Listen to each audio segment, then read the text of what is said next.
All right, everybody.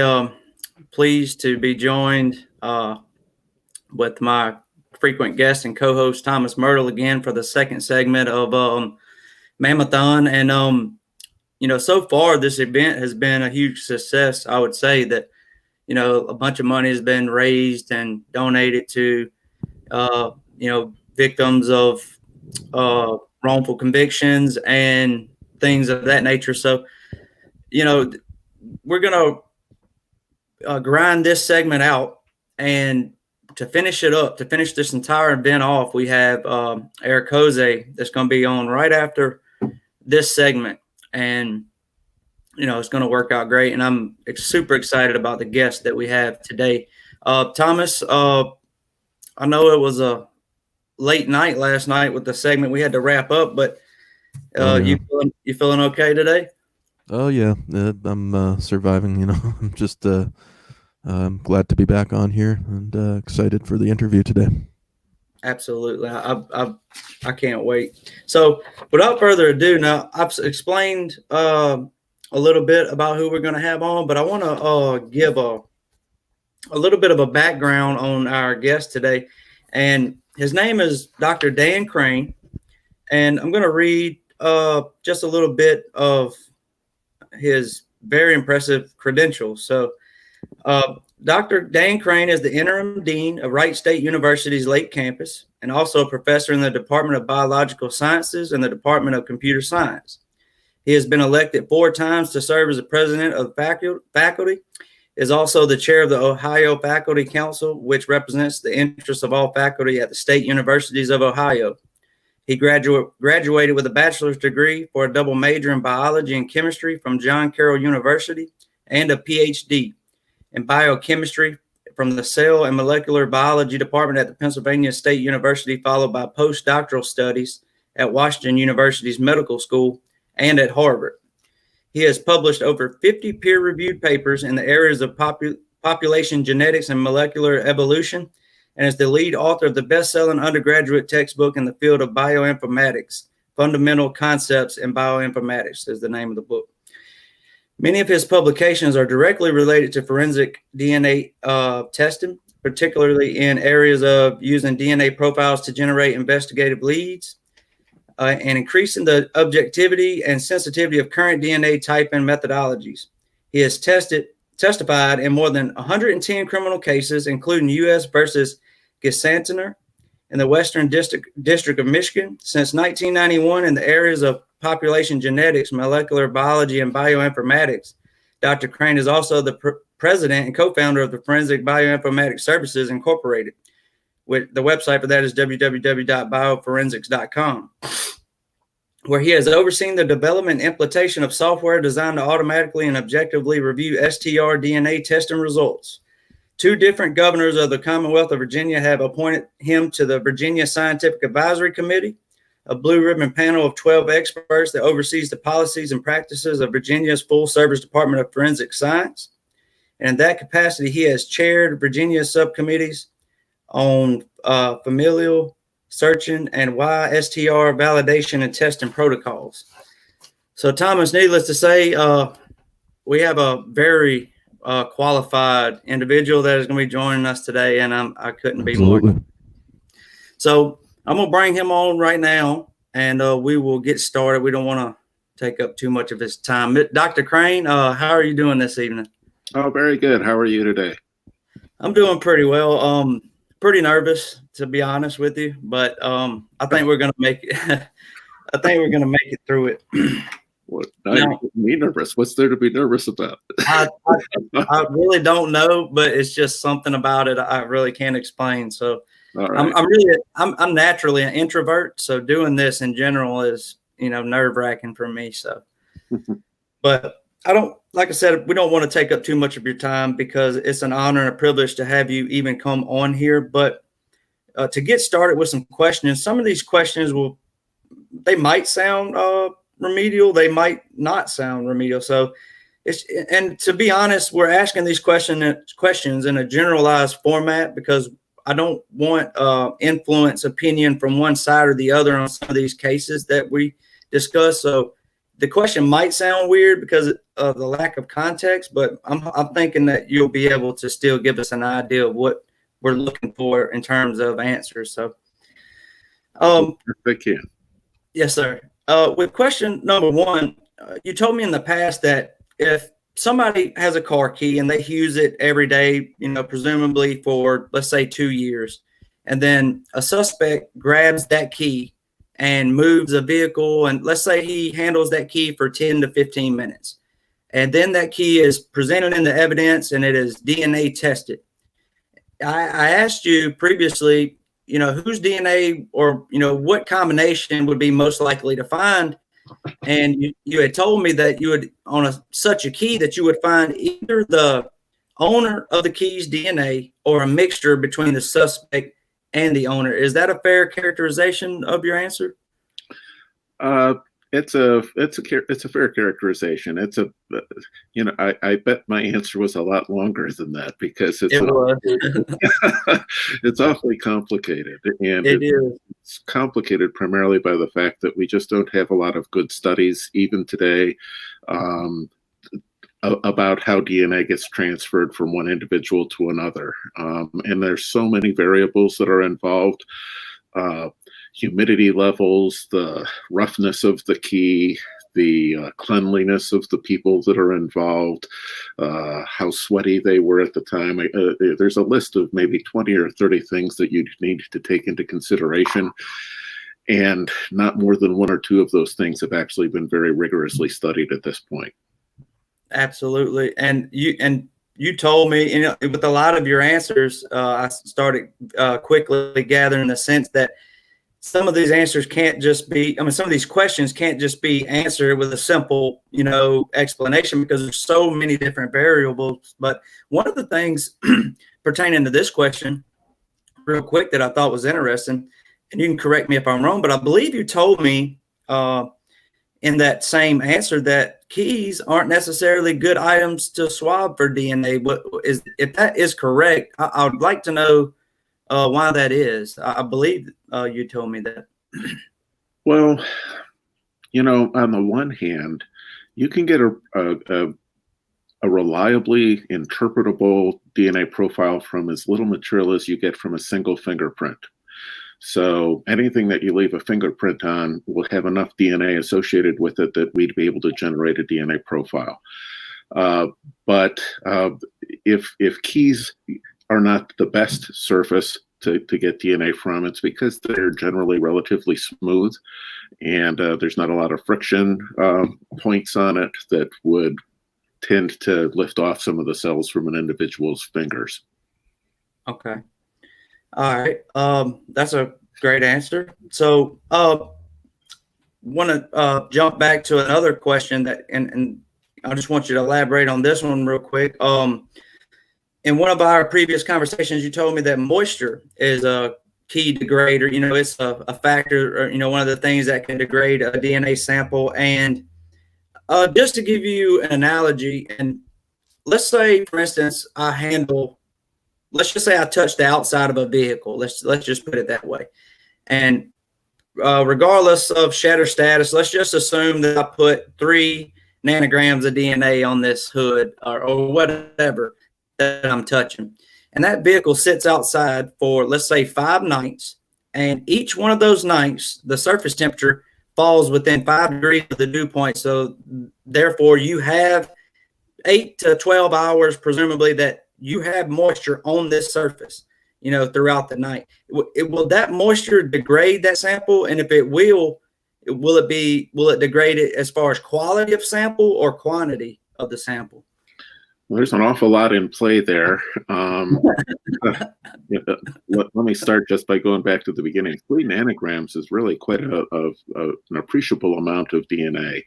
The test kits that crime laboratories would be using like to have between a half a nanogram and a nanogram for the optimum amount of template DNA to start with. So 3 nanograms, that's a pretty good, robust amount of DNA. The reason that moisture poses problems for preserving a DNA sample is moisture is the sort of thing that gives you an environment that's conducive to bacteria or fungus growing in that environment.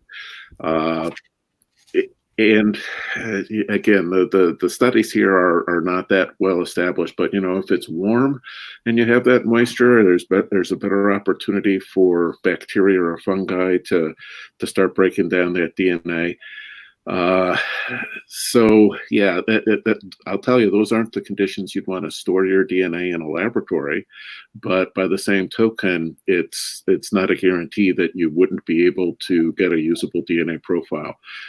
Just to give you a point of reference, I've seen DNA test results generated from swabs, rectal swabs, unfortunately, from a body that was in a bog in Florida for over a week, and yet DNA was able to be generated. So the presence of moisture isn't necessarily going to cause you to lose all that DNA, but it's certainly not a desirable way to keep a DNA sample intact.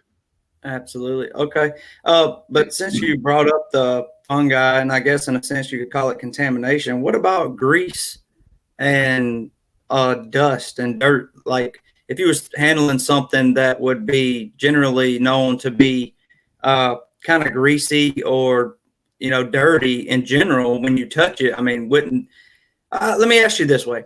If I grabbed a hold of a metal object that had, traces of grease and, dirt on it, and I left 1.8 nanograms of DNA on that object, do you find that interesting? I mean, do you find that You're leaving really very precise amounts of DNA. Not many people know how much DNA they're leaving behind. But the issue with grease is it could easily act as an inhibitor to the PCR process that's used to test the DNA samples. A laboratory, if it felt there was obvious grease present, it might take some steps to try to remove it before trying to generate a DNA profile. But in the end, there's probably not that much that can be done with grease. And again, grease is the sort of thing that would inhibit the amplification process that's used to generate a DNA profile. Okay. And moving right along, I don't have like 50 questions or anything, but I have, a few here that I do want to cover. But a viewer had submitted a question when you first told me that you was going to be coming on, and I thought it was an interesting question. Some people have soft, smooth, normal hands, and like myself, kind of doing construction and working gas and oil industry, that type of thing, I have calluses on my hands. So I would be curious to know, and the question that was submitted was, do calluses play a factor in a shedder status? And I guess what I'm trying to ask is, like the callus is dead skin. Can you get profiles from dead skin? And what, like that sort of thing? Like, will callus hands leave more or less DNA? I guess what is what I'm trying to ask. I understand. It's an interesting line of thought. And again, the studies are not done yet to the point where I think we can get a definitive answer. But the current thinking, and I'd say the best thinking and what's most persuasive to me is that calluses really don't even enter into the equation. It turns out that our bodies are very good at recycling material. We know with skin cells that what's on the surface of our bodies, we're going to shed that. We're losing that all the time. Right. And so we're using those skin cells that are on the surface just as a protective barrier to keep things from getting in, but also to keep moisture from getting out and things like that. But those cells have been salvaged to a very large extent, so that the DNA levels in skin cells is very low. What seems to be the thing that determines your shutter status, there are two factors. One of them is how recently you've washed your hands, And the other, interestingly enough, seems to be how recently and how extensively you've last touched your face. Because it seems that saliva is a very good source of DNA, and the DNA that you leave when you touch a key or have a fingerprint, that DNA seems to be coming from saliva cells much more so than it is coming from skin cells. Well, I'm actually glad you said that. I'm going to skip down one of my questions and go ahead and ask this one. Do we, I say we as a society or scientific community or, whatever, what have you, is there a way to source DNA yet? Is there a way to tell if it's saliva, blood, or semen, or, skin cell? I mean, or am I just years late on realizing that? Because I was watching something the other day and it said that I believe it said that there are some recent developments and progressions being made to be able to source DNA. There is active research in that area, but I'm not aware of any court yet that has deemed those types of tissue sourcings as acceptable or admissible as scientific evidence. Going back maybe 20 years, it has been possible to do what's called a differential extraction and to separate DNA that's coming from sperm cells relative to all other cells. So that often comes in handy in rape investigations, for instance. But all the other types of tissue sourcing of a DNA sample are not actually relying on DNA tests themselves. Instead, they're a combination of DNA tests and serological tests. And the serological tests are looking for protein markers that differ from one cell type relative to another. But that often seems to give rise to misleading conclusions, because just because you found the markers that are associated with saliva doesn't necessarily mean that the DNA you found came from saliva. What it means is that you've got DNA from something, and it also happens to be in the same place that saliva was present. Could be that the DNA came from the saliva, could be the DNA came from blood and somebody else's saliva. Again, there's a lot of different possibilities. Okay, and I have a couple quick hitters because the comment section has a few great questions, and we still have a little bit of time left. But just a few quick hitters, real quick, because I'd like to get Thomas. I know has a great question. He's been watching some of your material, and I want to let him get his question in as well. But real quick, you told me before you'd probably expect to see 2 to 3 nanograms from a growing swab. Would that be fair? What kind of swab? A growing swab, 2 to 3 nanograms. Does that? You had told me before that it'd probably be reasonable to expect 2 to 3 nanograms from a growing swab. I'm sorry, I'm not sure I know what a growing swab is. Like where they swab your growing, like when they bring you to the hospital and they swab your growing. Grown. Okay, I got it. Sure. Pretty much any surface of your body, you should expect to get that amount of material. Okay. For instance. Yes, sir.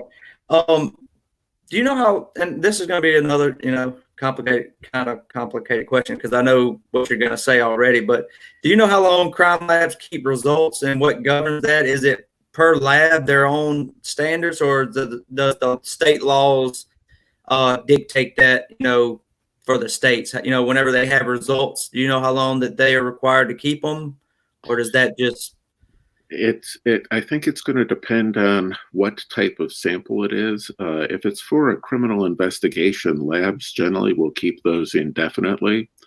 The DNA that they extract from a crime scene sample, they'll typically keep whatever extract is left and store it in a way that would allow them to get more information from it later if that becomes necessary. The alternative would be for database samples. So crime laboratories do also generate a lot of DNA profiles from suspects and from convicted offenders, for instance. And those get entered into both a local and then a state and a national database, those database samples in most jurisdictions, there are requirements that they're destroyed after the DNA profile is generated. Okay, thank you.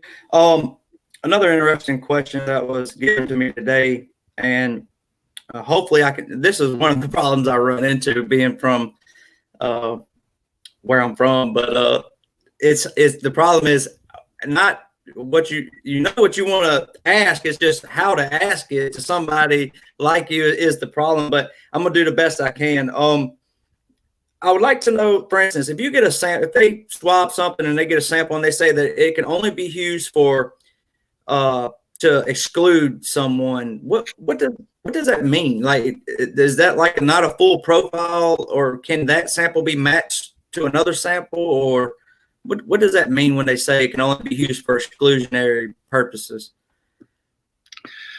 I'm hesitating because I'm not a fan of that kind of language. And well, that's why we're asking you, because we're kind of not either. All right, yeah. So what that means, in my experience, it seems to be that the laboratory or the analyst wants to keep all their options open. And I'm afraid that often when I see that it means that they want to be able to make a case that a particular person is the source after they've had a chance to compare to that person's reference profile.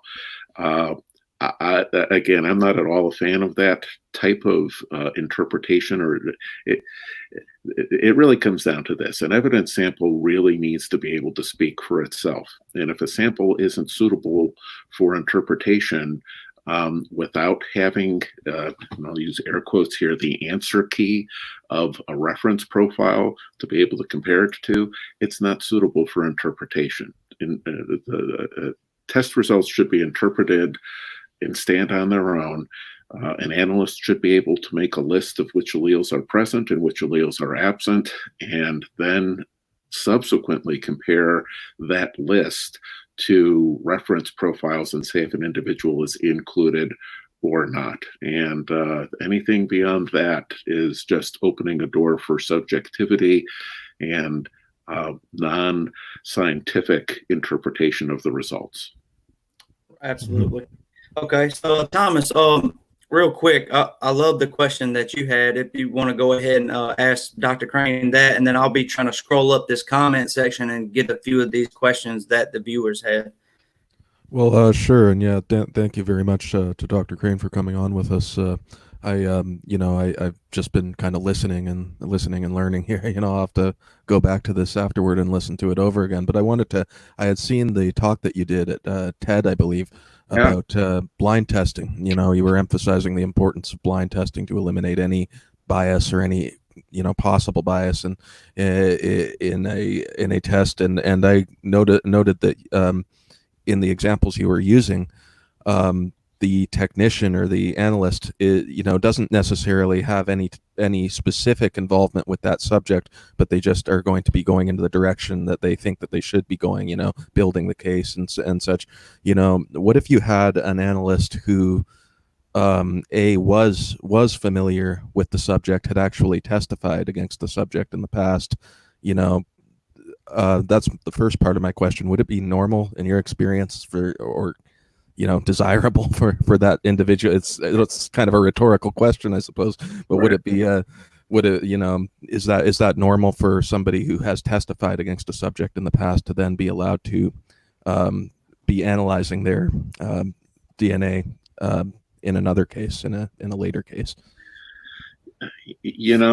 I would say, let's see, when was that? It was probably about 15 years ago that a group of DNA experts, we got together, we hung out for a weekend in Washington, D.C., and we kicked around. We started off the conversation that weekend, what's the greatest problem facing forensic science, DNA profiling in particular, but forensic science in general.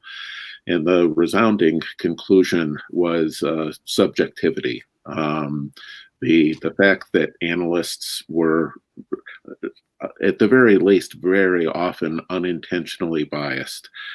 And so we wrote a paper that got published in the Journal of Forensic Sciences that made the fairly bold assertion that all DNA testing and perhaps all forensic science should be done in a blind fashion, that analysts should be required to interpret results without knowledge of the reference profiles for the people of interest, a victim, a suspect, things like that.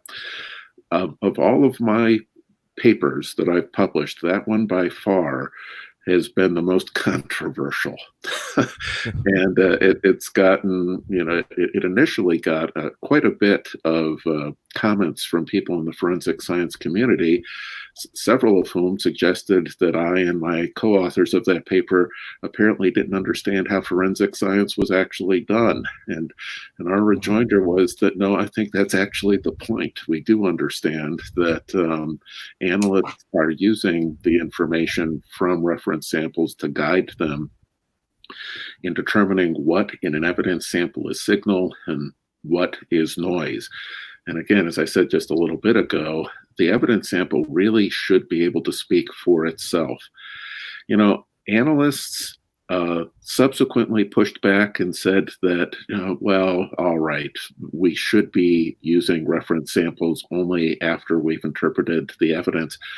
But I'm a professional, and I can, and the phrase they'll use, they can say they can de-bias themselves. And yet, psychologists who have studied this idea of cognitive bias for decades have been showing that no one is able to effectively de-bias themselves. There are ingrained biases, and the only safeguard is to inoculate yourself against those biases by not making yourself vulnerable to them.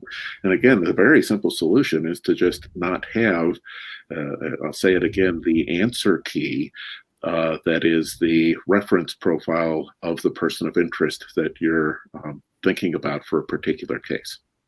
Well, yeah, I would tend to agree completely, and I don't know why there should be so much resistance to something that could only serve to make things more reliable and make things, why you would have resistance to that is very curious to me. But I just had a second part to that same question, and it's kind of like, it's almost you answered it. The good news is the resistance is weakening. 15 years ago, it was intense. Now, at least the crime labs seem to know they can't say that. Right. I got to dress it up differently. Right. But, what if you had this same analyst, let's say, knows who their subject is, has testified against their subject in the past? I mean, to me, when I say the question, it almost gets to a point of where it sounds absurd to even say it. But let's say there was a case where the person had testified against the subject in the past, was now assigned to do the tests, was not doing blind testing, was knew who their subject was, but they also are told by one of the law enforcement agents involved in the investigation, try to put the victim in this case, try to put them in this subject's house or garage, right. Well, again, I don't ever want to cast aspersions on the character of a crime lab employee. I mean, as a rule, these are good people, right? They're right. Trying to protect us. They're working on behalf of society. But that notwithstanding, they are not immune to subliminal biases. They're not able to subtract away the biases that they pick up along the way in the course of talking with investigators and their work. They often don't take the time to think that they need to, but even when they do, studies show that they aren't effective in being able to remove those biases. And so that's just not a good situation to be in, and it's a very avoidable situation too. In the situation that you're describing, it would probably, I would imagine, it would have been fairly easy to give that analyst 3 or 4 reference samples without telling them which one was the one from the person of interest, the one that they had a prior interaction with, and see what kind of conclusions they drew if they didn't have that information. You would hope it's the same. Absolutely. And I don't understand, why you would not do that. Why I wanted to, draw some attention to, there's some good questions on the board as well. Somebody asked a while back, I believe it was T1 asked, what are some of the examples of junk science that stick out to you? And in particular, if you want to, some of the myths about all of this, if you want to bust some of the myths that pervade this area. Well, junk science and forensics, there's a pretty good list. And you got to understand, I'm coming at this as a DNA guy, right? And everybody agrees DNA is the gold standard for forensic science. What makes it a gold standard is that conclusions, if you fail to exclude someone as a possible contributor, you must attach a statistical weight to the significance of that finding. That's the rule in DNA. And that core rule that there must be a statistical weight whenever you include somebody as a contributor to a sample makes all the difference. And, it didn't start out that way. In Andrew's introduction, he didn't mention quite how old I am. I first testified as an expert in 1991, January of 91. It was one of the first few hundred of the cases that the FBI had ever generated results for. And the sorts of things that were being suggested at that time would be laughable today. But because of the diligent effort of a handful of people, the DNA profiling is different than the rest of forensic science, and the rest of forensic science now is catching up. So when you talk about junk science and forensic science, I think the first thing that you would look for is, can you attach a statistical weight to the conclusions in that science? And the list is long of the things that have passed in the past as scientific, but can't meet that standard, like bite mark analysis, forensic odontology. There is no ability to this day to attach a statistical weight. Handwriting analysis, you can't attach a statistical weight. Hair and fiber analysis is moving a little bit in that direction, but even still to this day, you can't attach a statistical weight. So, I think the question starts to be, well, what could you attach a statistical weight to? Fingerprints, there's some potential there. Facial recognition, there's some potential there. But, the list is small. And the remainder, I think, is fair to characterize as junk. It really is very fascinating. And in fact, I was just watching a documentary about another case where they were talking about a bite mark, and this documentary was made some years ago, and they're talking about the bite mark like, this is the absolute smoking gun, and this is, if we can match this, we know who the killer is, because it shows a specific type of behavior. So it's like, these things are so kind of like you said, that the subjectivity and the amount of things that kind of like fall away as you look into it, like what can actually be proven,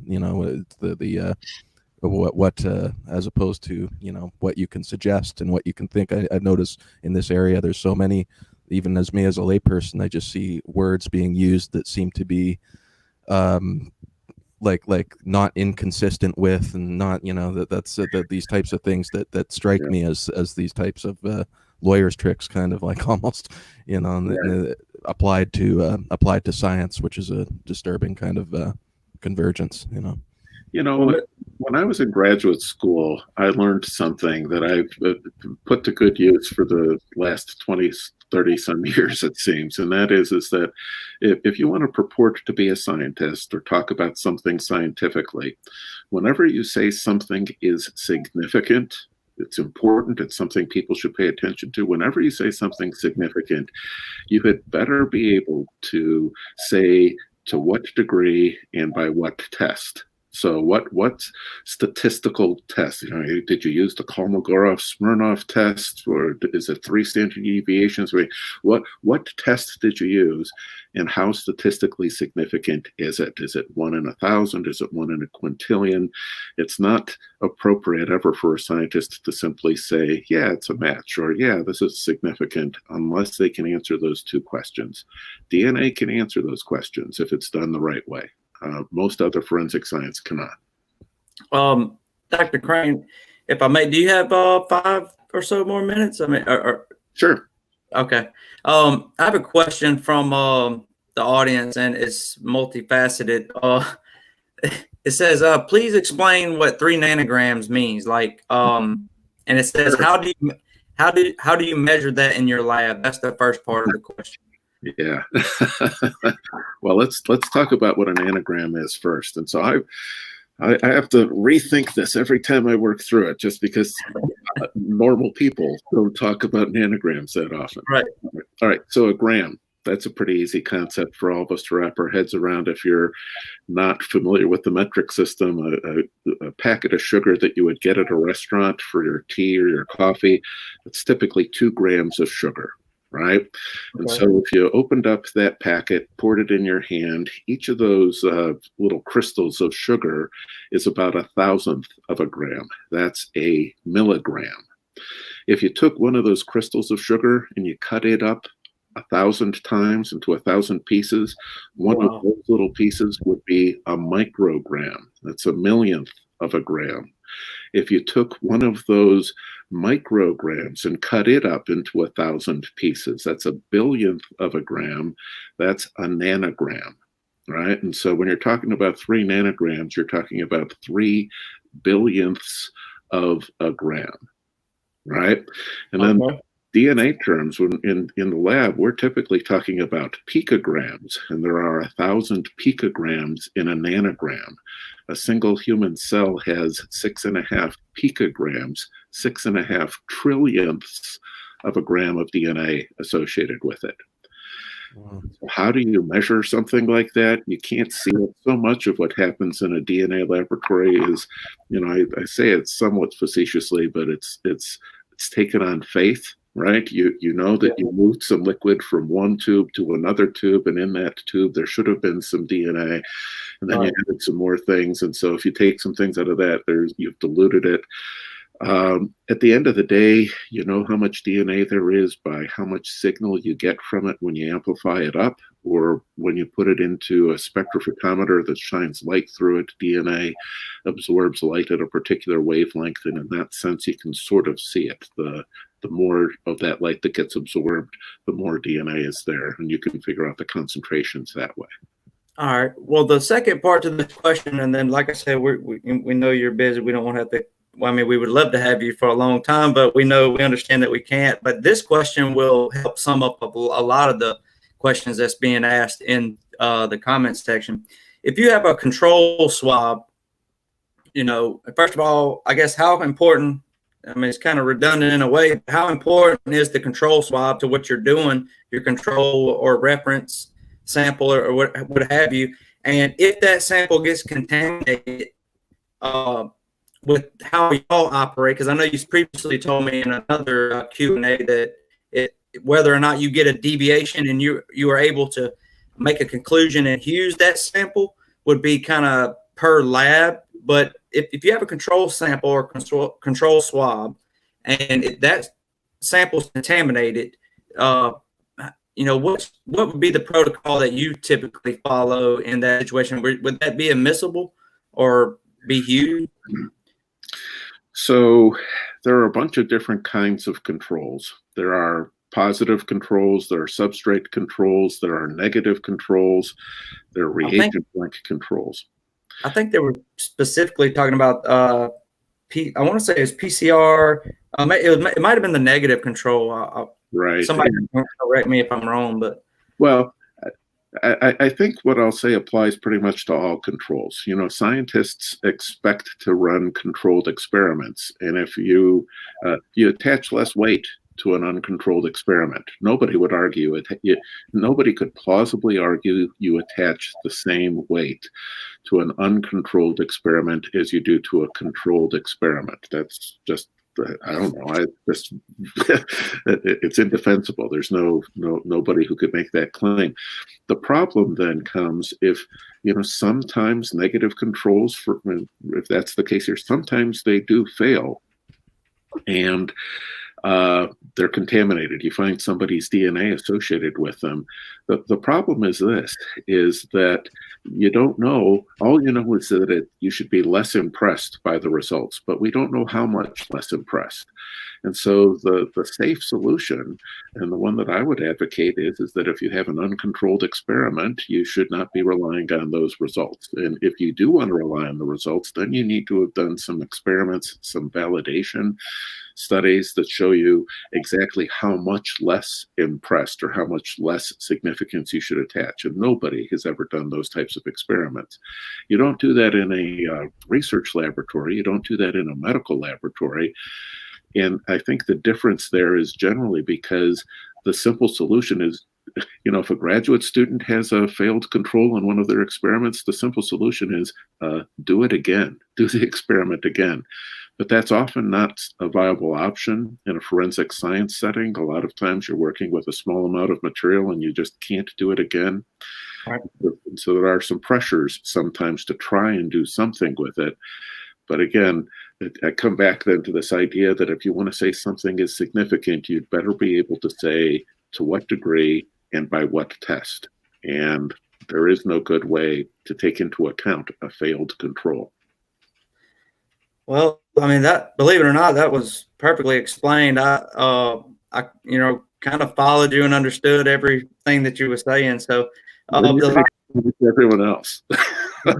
The last one, and this is a simple one. I don't think this will require a long explanation. If I drive my car, my truck, for instance, I've owned it for 10 years. I mean, wouldn't it be reasonable to expect to find my DNA of a large quantity of my DNA throughout various places of that vehicle? It would be a surprise if your DNA was not found throughout the vehicle. Yes, that would be the starting assumption. Well, Thomas, I'll let you. Do you have anything else for Dr. Krane before we have to let him go? I did have one question that I slipped in my mind, unfortunately. I do. I think you may have already asked it in a way. If it's ever permitted to deviate from protocol to, and I'm going to quote somebody. I won't say who I'm quoting or anything about the case, but do you ever have to deviate from standard protocol, quote unquote, just to make sense? Well, protocols are there to give analysts guidance about the limits beyond which they shouldn't be trying to get their tests to work. Where is it safe? Where is it unsafe? And if there are no limits, then I don't know that you can ever say that it's safe. You need those boundaries, those guardrails for these tests. Now, with that said, forensic science deals with such a wide variety of different types of samples that you have to allow some flexibility, but I'm afraid that what happens is often that laboratories run roughshod over the absence of those guardrails. And so I keep coming back to saying that if you want to do something, you'd really better be able to show through validation studies that what you're doing is giving you a reliable result. Agreed. Well, Dr. Krane, you gave us more than what we agreed to, so I appreciate it very much. There's tons of questions that people have, and I'm sorry that I can't get to all of them, but a lot of the ones I'm seeing in the comment section, Dr. Krane has answered for me in one of my previous videos where I did a Q&A, and then I just kind of read those results in that video to some of those questions. So I'd refer people to those videos. But Dr. Krane, it's been an absolute honor and a privilege to have you on. And we couldn't have asked for a better DNA analyst to be on here. And I appreciate your time very much. Well, good. Thank you. It's been a lot of fun talking with you. And I'm usually pretty good about responding to emails. This pandemic is causing me to slow down a little bit in terms of sorting through all the other things I have to work on. But send me your questions. I'll be happy to answer as best I can. Yes, sir. And that's the thing. I knew you told me that you was the interim dean, and you constantly had all these fires, and I knew you was busy, so I was just refraining myself from not sending too many emails. But I'm not gonna lie, I was sweating bullets for a little while. Sorry about that. That's completely understandable. Yes, sir. But I appreciate you joining us, and I thank you very much, sir. My pleasure. Good luck. All right. Good day. Thank you. Have a good evening. Well, there it goes, Thomas. So I mean, yeah, there was tons and tons of questions in the comment section, and I'm sorry that I can't get to every single one of them but yeah, I did notice that. Yeah, I noticed that a lot of the questions Dr. Crane's already answered. I would just have to refer people back to some of those videos where we did the Q&As, and we're actually going to be going over. I tell you what, some of the ones that I still have the answers to, we can go back if you want to, and we can talk about some of those. But Thomas, you could see why when I told you about Dr. Krane. I mean, the guy is, probably one of the nicest people you'll meet in far as DNA experts. Yeah, no, and he's it's really I like his approach, and just very, very much just speaking to what he can prove, not speculating at all, just speaking to what how the science works, and letting everybody know all of the pitfalls that are there, and exactly so I will have to go back to that to our own video when I'm not so tired, and give it another listen, and take notes on everything he was talking to us about. Look, he said he would answer more questions. I'm not going to bother him immediately, but I can compile a list of questions, and we can slowly filter them to him. And this guy, he has no issue with answering questions. So I mean, it's not that. Well, now that he's gone, that's it. There will be future opportunities to ask him more questions. So I'll come up with some kind of way some kind of format to where people can submit their questions for Dr. Krane if they desire to, and we can get those questions submitted. I know there was a couple people this morning that has tons of questions they want to ask him, and some of those was answered today and some of them wasn't. But, just scrolling back up through some of these questions, we'll take a look, and if I see anything that I've answered before, that he's answered before, I'm sorry, then we can talk about it as well. But I just brought up.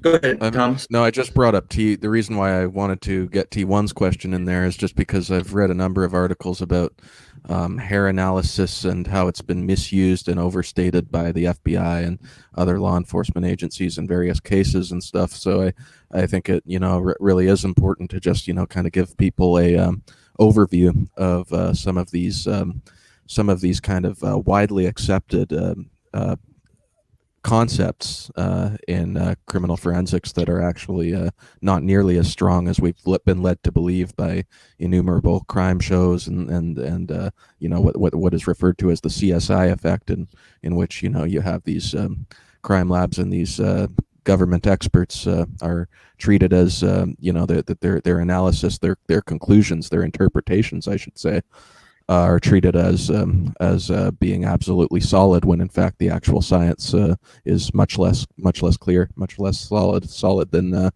their testimony would present it as. So. Right. Well, I thought it was interesting. I'll tell you what. Later on this segment, we have plenty of time. We still got 2 hours and 20 minutes. I have another expert that was supposed to be on the day, but unfortunately, she was unable to. She actually wrote an article about how the Supreme Court failed to use science in his decision. And she was committed to coming on, and then with the virus and everything. So we'll cover that information later. But I think for a little while, what we could do is, what I'd like to do, is just go over some of the answers we got from Dr. Krane as they apply to some of the things that we talk about. And I thought it was interesting. He he said it was a fair characterization of the answer that I read about how he clearly said that while there are various factors that come into play, that you on a key like the one in making a murderer, you would have more than likely you would find just the owner's DNA or a mixture of the suspect and the owner's DNA. And then to go further elaborate on that, he talked about the concerns with testing keys in general because of the abrasiveness, the smoothness of the key, etc. So, I mean, what do you think about that, Thomas? To me, Kathleen Zellner's expert in the lab, when they put it under the microscope, they said the orange material that was showing up on the edge, the rim of the key, was bleach. And a lot of people believe that key was cleaned with bleach and Stephen DNA was placed on it. And judging by some of the information that we got, I mean, it doesn't sound like that's too far of a stretch to say. Well, yeah, absolutely. I would tend to agree. I think that it was cleaned and that the DNA was placed on it. And I found it interesting that Dr. Krane did say that one of the ways to get a kind of a rich sample would be buccal swabs and would be mouth swabs and such. And of course, that ties into this missing toothbrush. That Avery's toothbrush is not visible in any of the photos of the bathroom, and it wasn't taken into evidence either. So there is this very plausible suggestion by the defense that a toothbrush could have been used as the vehicle for placing that DNA. And that would certainly tie in with what he said about that mouth swabs would be a way to get that kind of a sample on there. Right. And another interesting aspect was one just brought up, I believe, about I asked him specifically because I find it interesting. Now some people, when they hear this, they're going to say, "Oh no, her DNA wasn't found in the RAB like it was supposed to be," whatever. But you can't just credit the fact that they're not going to find what they wasn't looking for. They did swab various items, and whether it had her DNA on it or not, or whether they was even looking for her DNA or not, I don't know.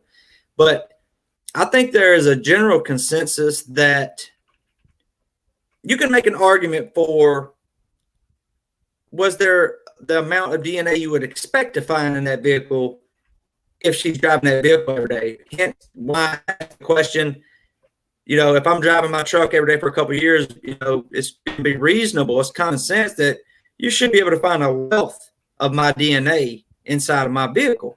So I find that whole exchange and that line of questioning, with the entire case of the RAB, I find that very interesting. I mean, think of women. Like if you vacuum your floor or whatever, and you don't change out the little compartment that holds everything for, say, 4 or 5 vacuums, think of all the hair that you're going to suck up into that vacuum if you have women living in the house. I could prove that to you beyond a reasonable doubt. So the fact, the lack of DNA evidence, the lack of hair in the RAB, I mean, that is alarming, like T1 alluded to. That was interesting. That was a very direct answer from a man who is not clearly not somebody who is going to make assertions about what should be or should not be, unless it's absolutely firm. And he was, he was very clear that he would be very surprised not to find your DNA in a vehicle that you drove, or And I wanted to point out that Millbilly mentioned that in the jail calls they actually did locate the toothbrush, but it was hidden in the sink cabinet. That's Really? That's very interesting. So that I wonder, if is under. Yeah, Jody says your toothbrush is under the sink, is Millbilly saying. So that's interesting that it would turn up there, perhaps after being tampered with by someone else who was on the property. And I noticed Les in the comment section saying that about the fingernail clippings on Samantha Sharkers. I'm actually going to submit Dr. Krane some information that Chrissy, the mother, was wanting to know this morning. I answered one or two of them, but we're going to submit some documents for him to look at a later date and get an opinion on that case as well. But the hood latch DNA. Now, this is what I find interesting, Thomas. Okay. I thought it was interesting, first of all, when he said that 3 nanograms was a substantial amount of DNA. Okay. So, and it kind of sucks that I can't come out and ask what I want to ask, but I think we did it in a way that we got enough information that you can draw a conclusion from. So you have a hood latch. Okay. And he said that 3 nanograms of DNA is a substantial amount. Now, we all know on the hood latch there was 1.8 nanograms of DNA. And I also tried to allude or ask a question in a way about the grease and the oil, because if you take a white paper towel, go out to your car, pop the hood, and rub that white paper towel around the hood latch, unless you have a brand new vehicle, more often than not, I think it would be a safe assumption to say that you're going to have some level of discoloration on that paper towel. So the same thing with the swab. If this was a genuine test and they lifted Teresa Hallbach's hood on her car and they took a swab with some distilled water, whatever they use, and they swabbed this hood latch and they get 1.8 nanograms, which is a substantial amount in terms of touch DNA. And that's why I asked him about the sourcing, because I love to be able to source test, not me, but I would love if they could source test, what type of DNA is on that hood latch. First of all, I think that would be important. But if you have that amount, now that in itself, on top of dirt and grease, would be suspicious. But to go even further than that, if the car was sitting outside, and it was, regardless if it was on Avery's property or not, wherever it was, and I'm not talking about this rab or that rab or whatever you believe, all of that is irrelevant to what I'm saying at the moment. And this is why I believe the swabs were just relabeled. But if that rab is sitting outside somewhere, even if the metal hood latch is under the hood, this is what a lot of people don't understand. Is I'm not talking about dude that you walk out there and see on your windshield in the morning time where your windshield is completely covered in moisture and you can visibly see it. But I looked up the weather, with some help. I looked up the weather on those nights in that area for Wisconsin, and every single one of those nights, from the time that she disappeared to the time that was supposedly found on the hood latch, the dew point and the surface temperature was within 5 degrees. Anytime that happens, once an item is acclimated with its surroundings, you have moisture on that sample. So you had this unlikely amount of touch DNA. Just to give you a reference, the hood latch had 1.8 nanograms of DNA, and the key only had 0.17. So like a very small fraction that was found on the key compared. That shows you how much DNA was found on this hood latch after you add in the factor of moisture degrading the sample. It to me, and there's no discoloration. There might be some I haven't really seen. I've looked at those swabs quite a few times, and I don't notice any discoloration to them. If they're, I can't tell. There's two sides to the swab. The side that the picture was taken in, it doesn't look discolored to me like it was rubbed on a hood latch. But I found that very fascinating when you add all these different contamination factors and moisture degrades samples and stuff like that, that you still are claiming to have 1.8 nanograms of DNA. That to me is that's a very good point. That doesn't add up at all.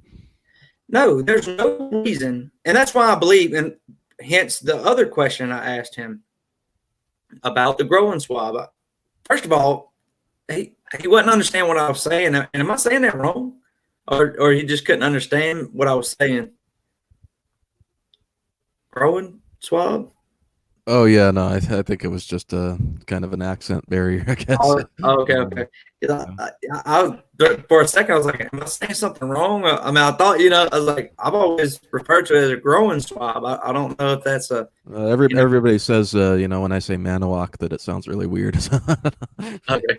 So anyways, he said that reasonable, like if you swab a growing and everybody knows where I'm going with this. If you swab a growing, it's very reasonable. He said really just about any part of your body, it's reasonable that you're going to get 2 to 3 nanograms. So the way I've always thought about this, even if they did swab that, if the growing swabs that was not supposed to be taken in the warrant that was supposedly disposed of, they could easily be relabeled as hood latch swab, thus 1.8 nanograms of DNA. I mean, so to me, I find it very plausible.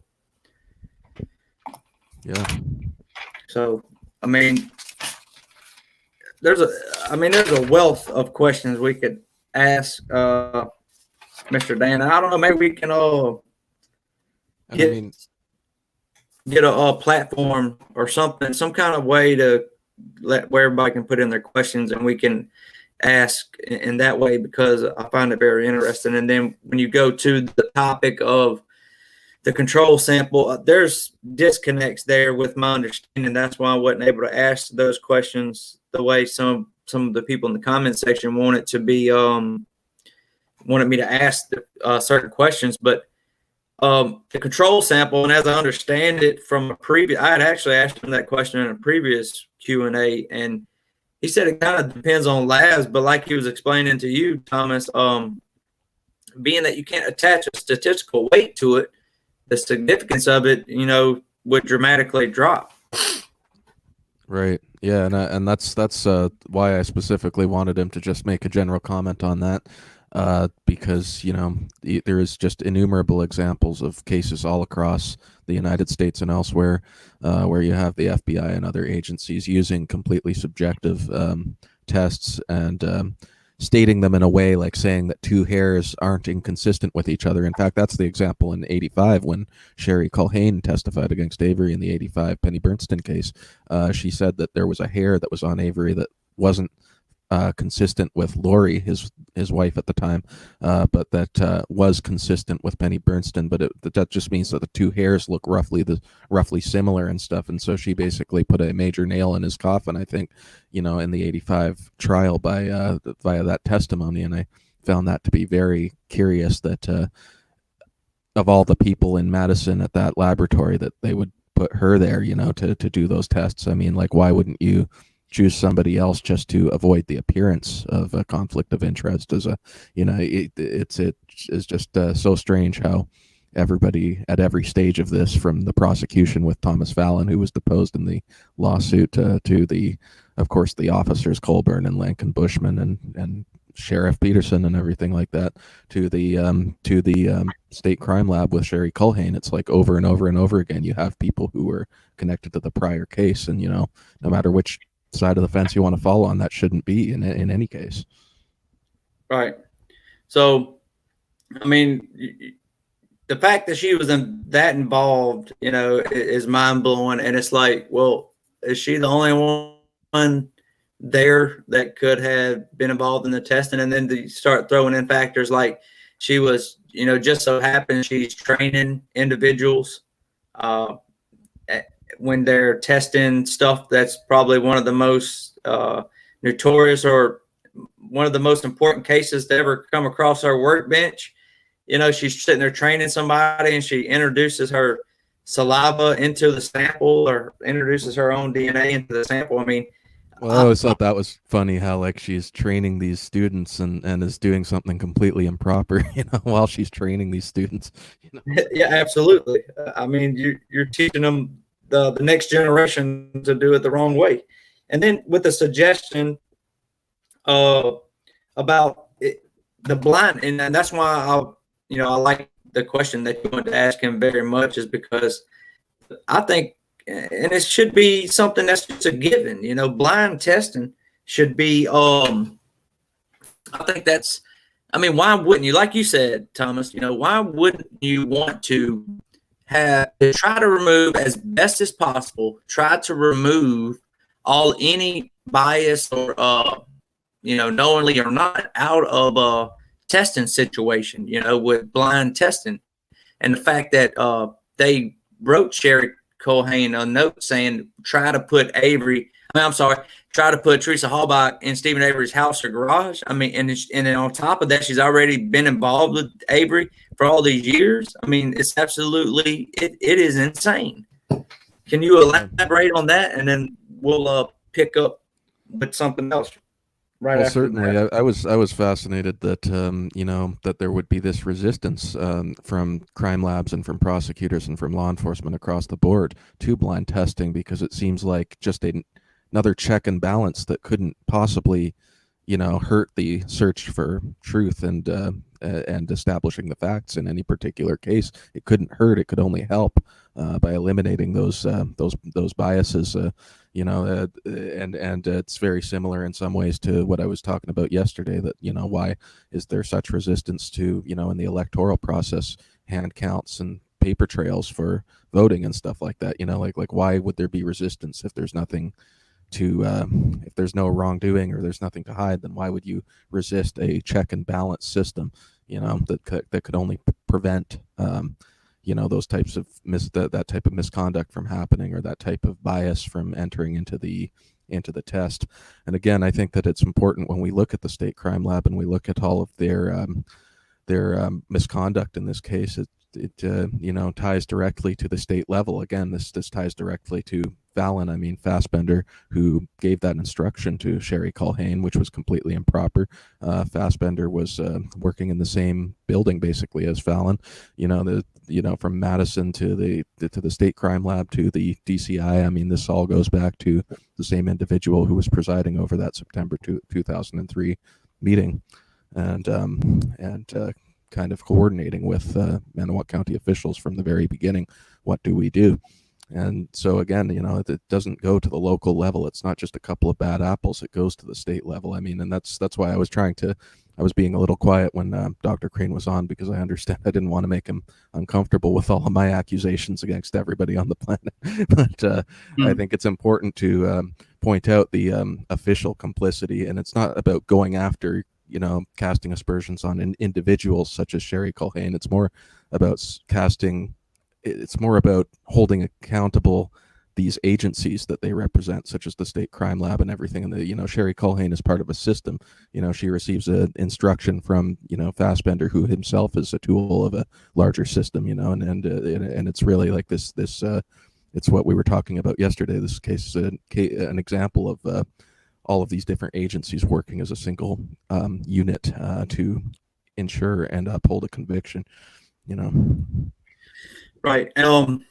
Some point during this video, I might put up my own. And like we say, Dr. Silverman, he is very qualified individual as well. He can help answer a lot of these questions too. But at some point, I might put my email address in the comment section, and my Twitter handle is, I believe,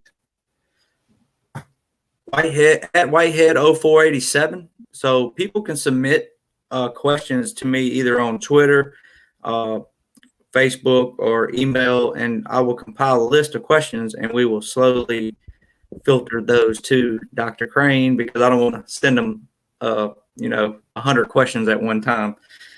But no, I find it very interesting. And I don't even think, did I tell everybody about the websites that they need to go to at the beginning of the show? I don't think I did. I was so nervous.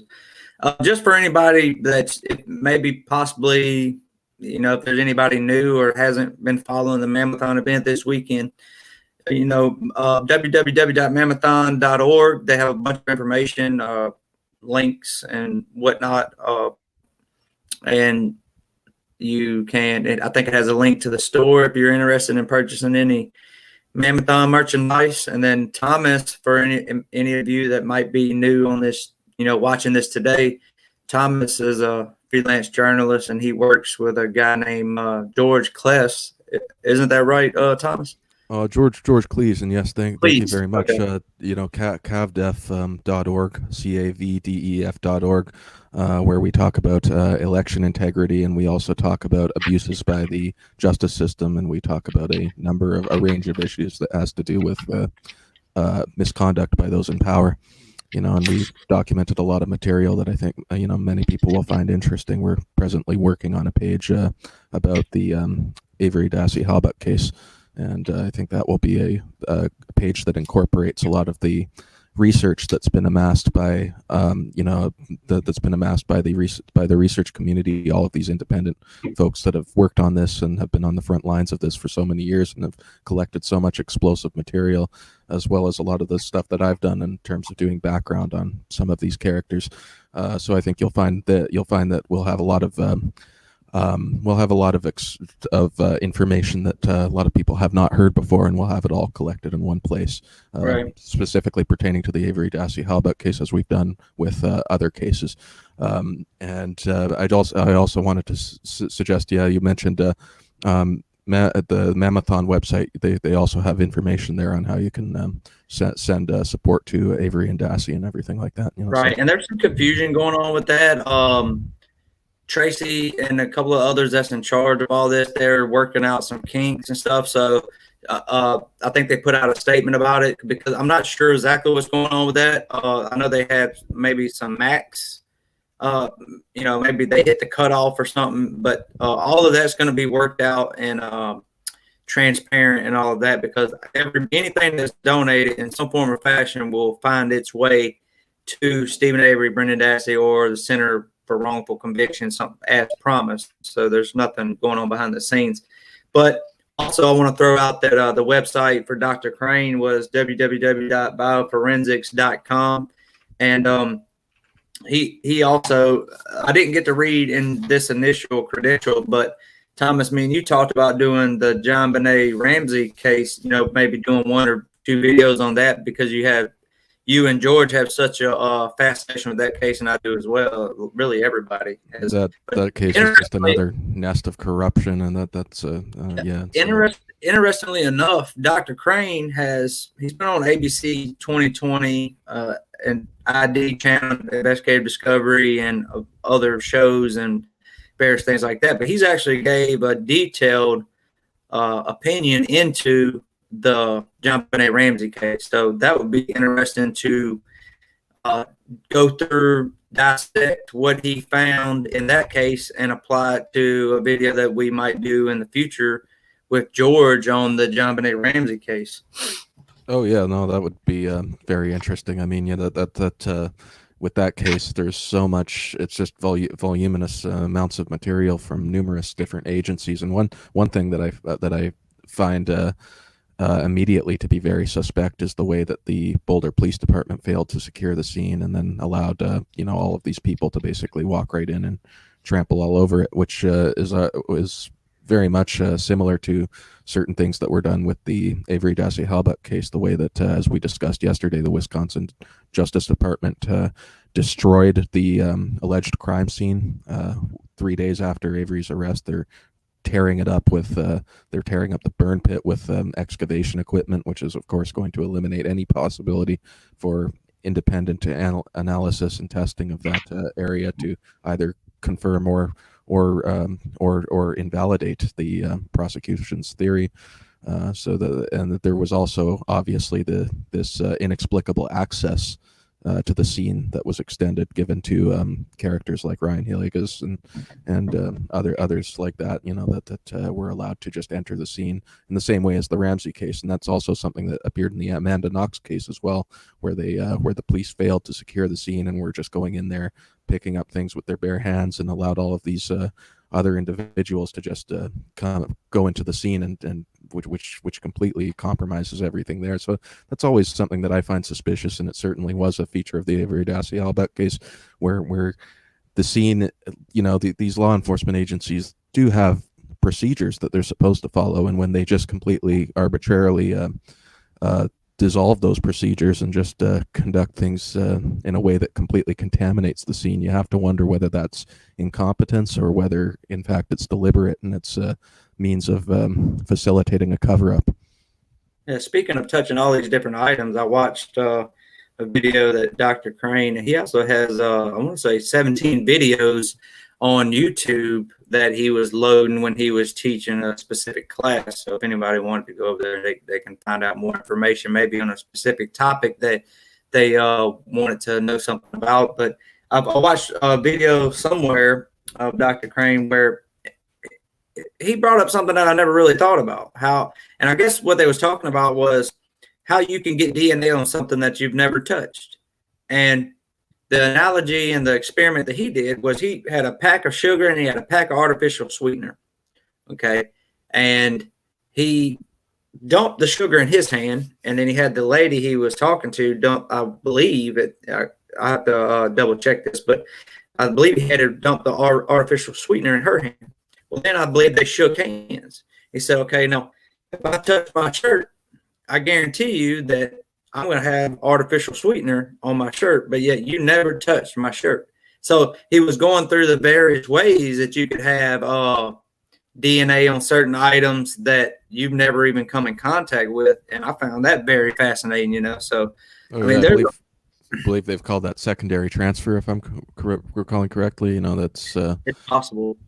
I know that, there was a case I was looking at just recently that's been really fascinated with, that, where a certain suspect was implicated by a hair that was found at the scene, but then that suspect's, advocates and that suspect himself will argue that that hair, because he was connected to one of the victims, that hair could have ended up there as a secondary transfer. Two people in the same house, your DNA could somehow end up on that person's clothing, and then it could connect you to a place where you actually were not. Yeah. I mean, it's kind of scary to think about in a way, but, it's just crazy how these types of things work. And I thought it was interesting how he broke down what a nanogram is. I mean, yeah, that's insane. Once he got to the part where he said, okay, if you take one of those single grains and you cut it in half, I'm thinking, okay, well, he's getting real close to a nanogram. But he broke it down like 3 more times. And he's like, okay, that's a nanogram. I'm like, man, and I thought it was also interesting how he brought up the fact that a lot of times, with DNA evidence and that type of thing, that when you're handling these items, you're going kind of off of faith. You're saying, well, I know it's supposed to be in this little liquid, but you can't see it and you can't necessarily touch it, but yet it's there, right? Yeah, no, that was very interesting. There's the conversation, a couple of times I'm kind of tired. I need to go back and listen to it and take more detailed notes. I mean, he was very clear, but, I was kind of listening to him and also reading some of the comments that were very interesting, Oh, we got somebody in the comment section. I just seen your comment. We got somebody. Oh, it's like, and I don't mind folks that, believe the official story and stuff. I'm fine with talking to them, but, this guy's comments, it's just like he's, just being antagonistic to people for, without. Right. We can't imagine who these people are, but I'm not even worried about that. I'm not even worried. The things like that don't even bother me, at all. I could care less what people say. I've been having to deal with what people say to me my whole life. I really don't care. So, but no, I thought it was interesting. I seen your comments, so I was like, hold on, what's going on over here? Yeah, no, don't get. Yeah, I was just, if he's arguing his position in good faith, then I have no problem. Yeah, absolutely. But we have no problem with with somebody presenting their side of the story, like we talked about with Alex last night. I think most people would be fascinated to see a counter argument to making a murderer. And I'm in a particular faith. I'm in a particular mindset that if I don't think it's going to convince me to think the other way because of what we're talking about now with forensics and DNA, because some of these things that they're claiming, and like item FL, we can touch on that again. Some of these things just, they're not going to persuade me. I mean, with item FL, you just have, it's just so clear, the wood fragments are there, the bone fragments are not. I mean, you can, there's only one logical conclusion that you can draw from that. And I was even discussing things with a month or so ago. I was discussing things with a rather active guilter who, sometimes I interact with and debate with. And he actually was saying that he no longer believes that she was shot. And so I'm left to wonder, for if that's something that if that's a position some of them are retreating to now, is that, okay, item FL was not used, did not go through her skull, and then that would seem to be an admission that there was misconduct at the state crime lab or by the police,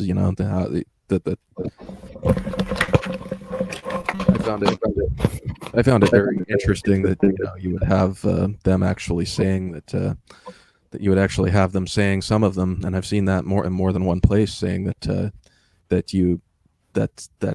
item FL was not actually used in the way that we were told that it was used, because that, to me, would necessitate some type of misconduct either by the law enforcement officials at the scene or by the state crime lab later on.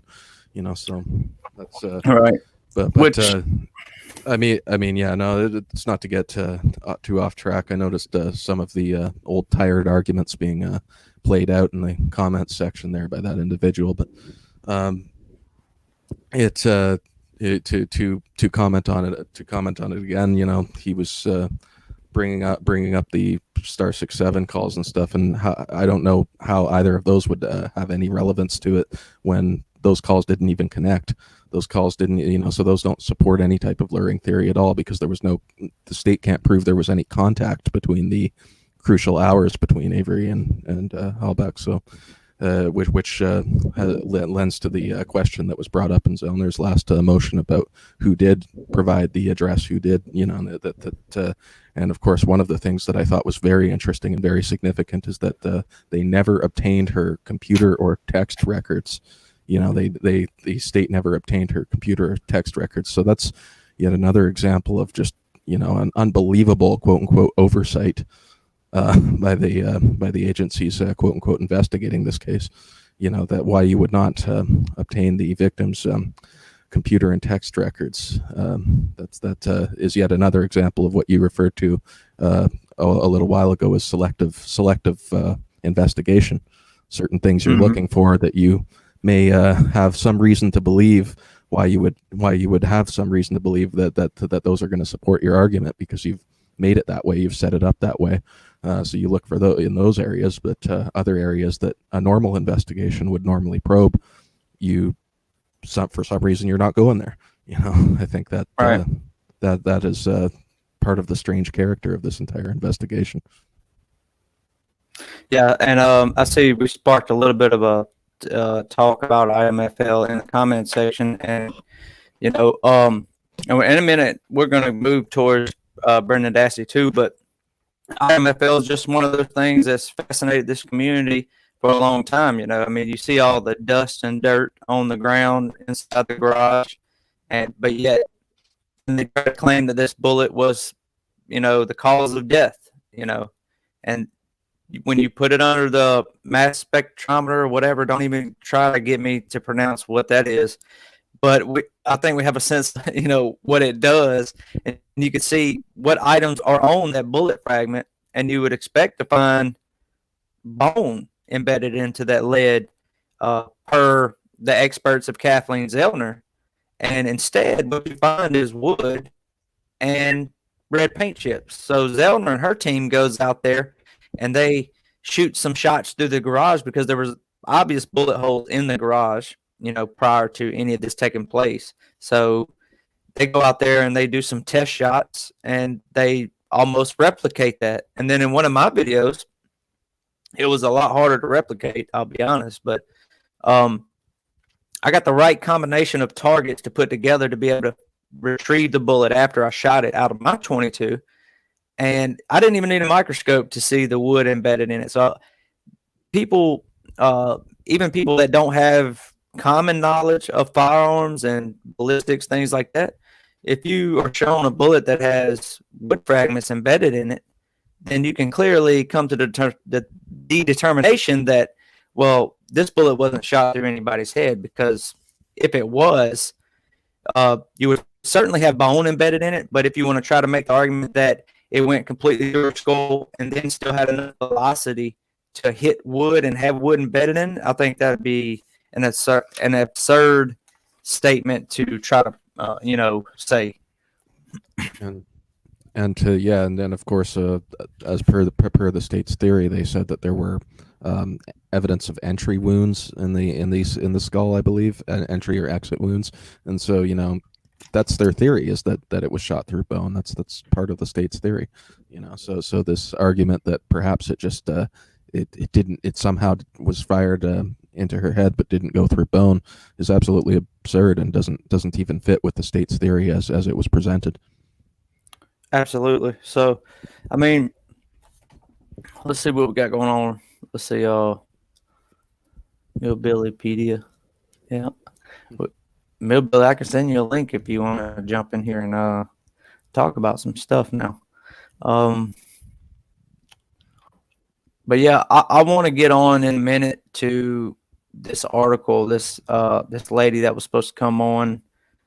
Unfortunately, she wasn't able to, but she is she has a PhD in social psychology from the University of Illinois, and her name is Cynthia Najowski. I believe that's how you pronounce it. She has a book that she wrote, Children as Victims, Witnesses, and Offenders.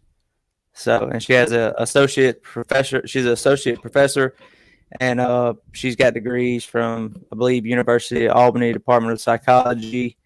But we'll move on to that, and then we'll, I guess, just roll with. Is Millbilly said go for it? Is he talking about sending him a link? Yeah, I believe so. Yeah, that'll be cool. Okay, if well, we let can me get in on too. Thomas, I'll tell you what, while I'm sending him a link, just elaborate if you want to on some of your thoughts about Brendan Dassey and the fact that you have all this case study with false confessions, but yet the Supreme Court just turned their nose to it, and because we're going to go right into that afterwards, the Supreme Court just basically said, we're not going to hear the case. They just ignored science, and this is what her article is about. She was going to come on and talk about it, but just give your thoughts on that while I try to get a Millbilly invite together. Well, I find it just really disturbing how numerous times the what you would expect the protections to be there for somebody in Brendan Dassey's position and with his age and they all of those types of protections that should have been there, in the way that these cases should be investigated, we're dissolved. And part of that is the secret interrogation that occurred at Fox Hills, and then also you have the interrogation that we do have, the videotape, some cuts that indicate that portions were removed from that video, and Millbilly's done work on that as well.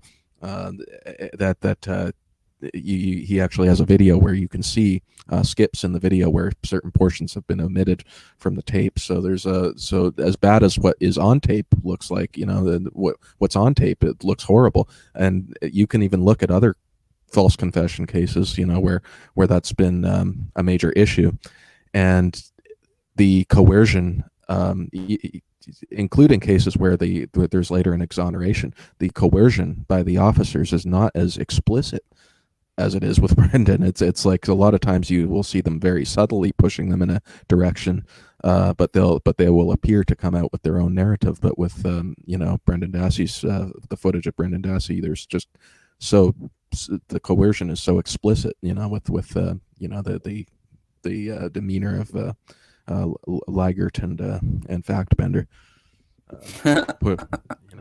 That's.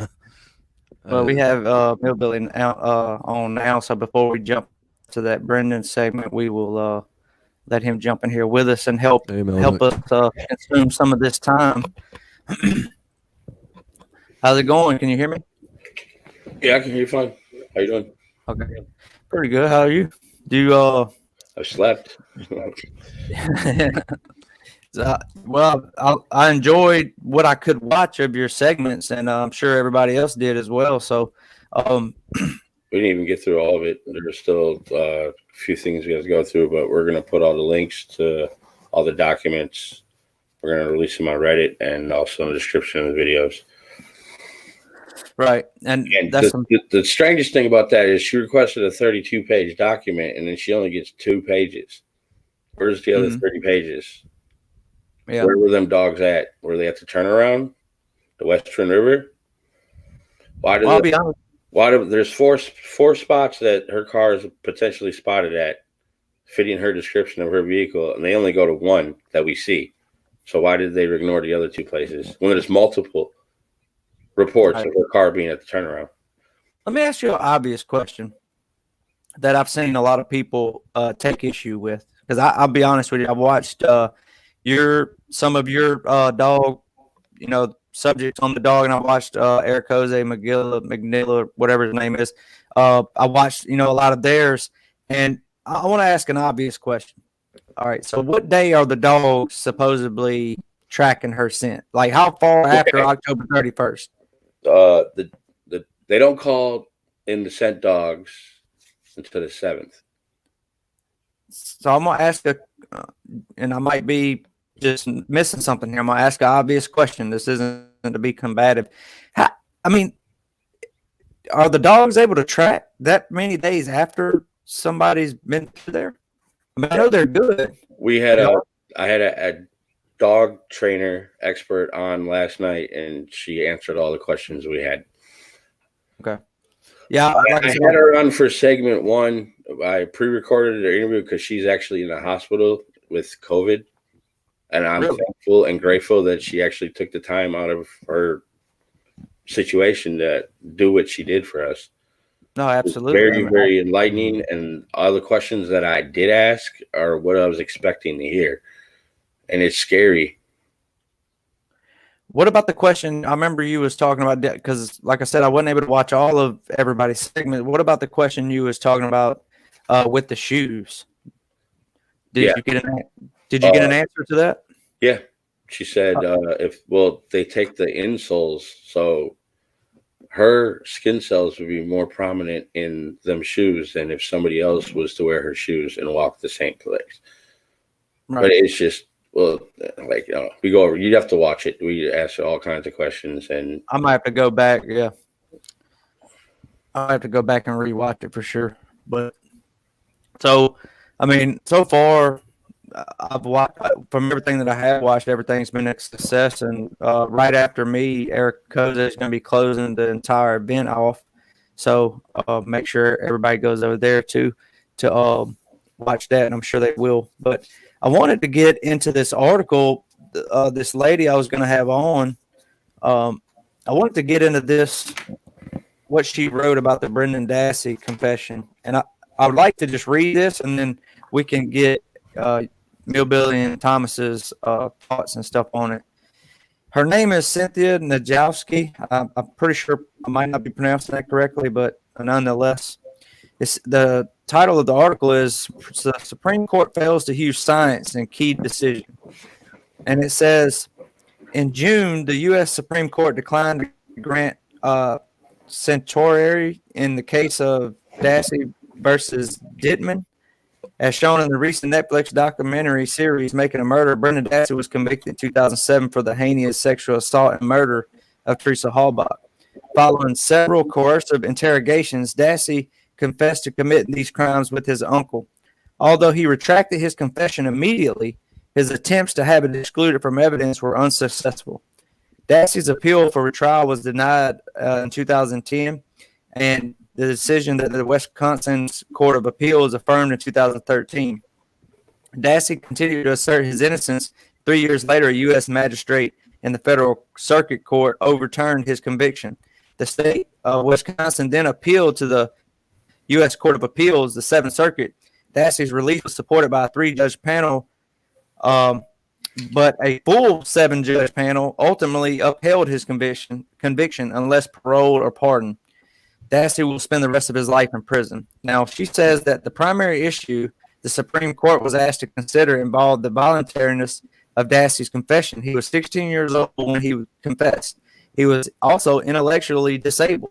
The claim was that if the Wisconsin Court of Appeals had applied the voluntariness standard properly, it would have recognized that Dassey had been manipulated to produce a confession that it was neither voluntary nor true. The review of Dassey's multiple interrogation reveals that detectives told him at least 24 times that they already knew how Halbach had been murdered. This is a form of maximization, repeatedly implied that they believe Dassey had been acting under his uncle's influence. This is a known minimization, saying that, we know you was just only acting under the influence of your uncle. And it said that research has shown that such coercive questioning techniques can generate unreliable confessions. Juveniles are particularly ill-equipped to resist the techniques because they cannot yet make mature decisions and are more suggestible to pressure. Intellectual disabled individuals are further limited because they are unlikely to fully understand their legal rights, which we've all seen that. After everything that he confessed to, he thought that he was still going back to school. I mean, he had no clue the seriousness and the repercussions of what he just confessed to. And after confessing to the brutal crimes, he expressed an expectation that he would return to school that day. He also told his mother, "They got to my head." Unfortunately, the latter statement was not seen by the jury that convicted him. We spoke about this yesterday. Over half a century ago, the Supreme Court recognized the vulnerability of juveniles and intellectually disabled individuals in the context of police interrogations. Since that time, a wealth of psychological science has supported that point.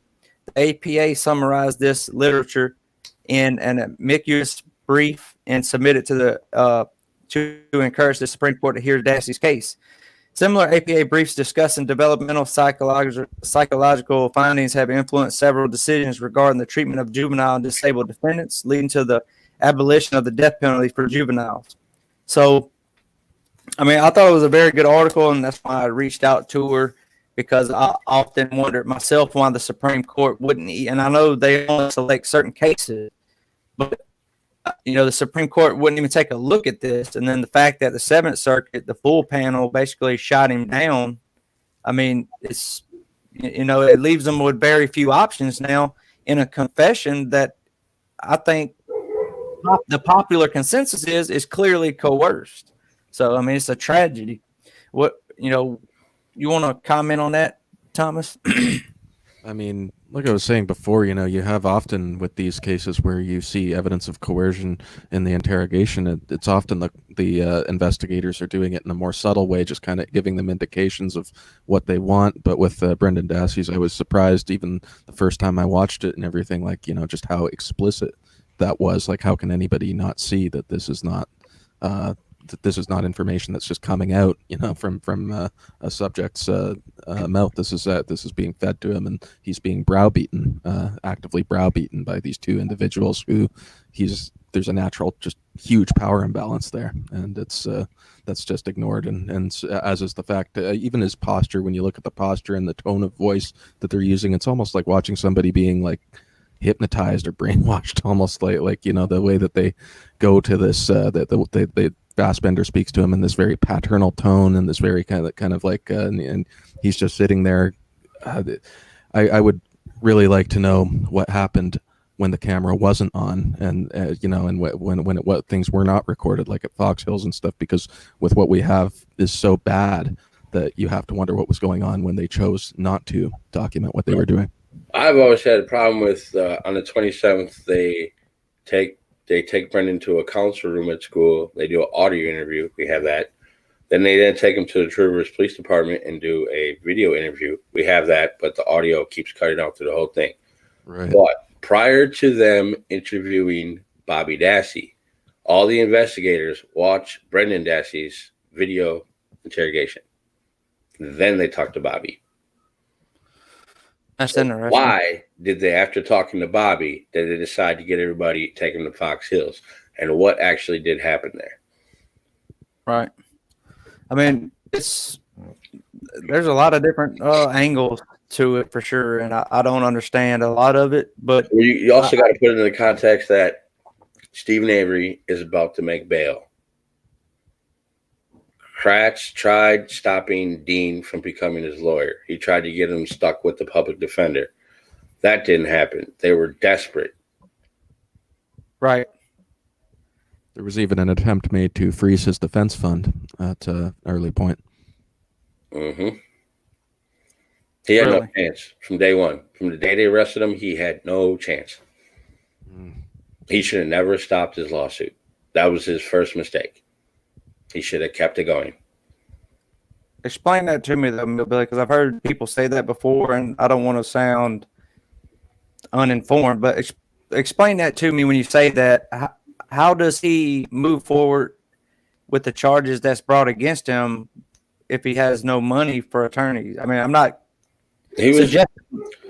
Just explain it to me. Is all I'm saying. He's arrested November 9th of 2005. When does his trial actually take place? They were trying to pass the death penalty in Wisconsin. That's why they pushed his case back. Okay. I remember that in the media coverage, how they were even using the 85 case, even though it was a total clear-cut exoneration. They were using the fact that he's released and then accused of this crime. Before, it was Stephen Avery against the world.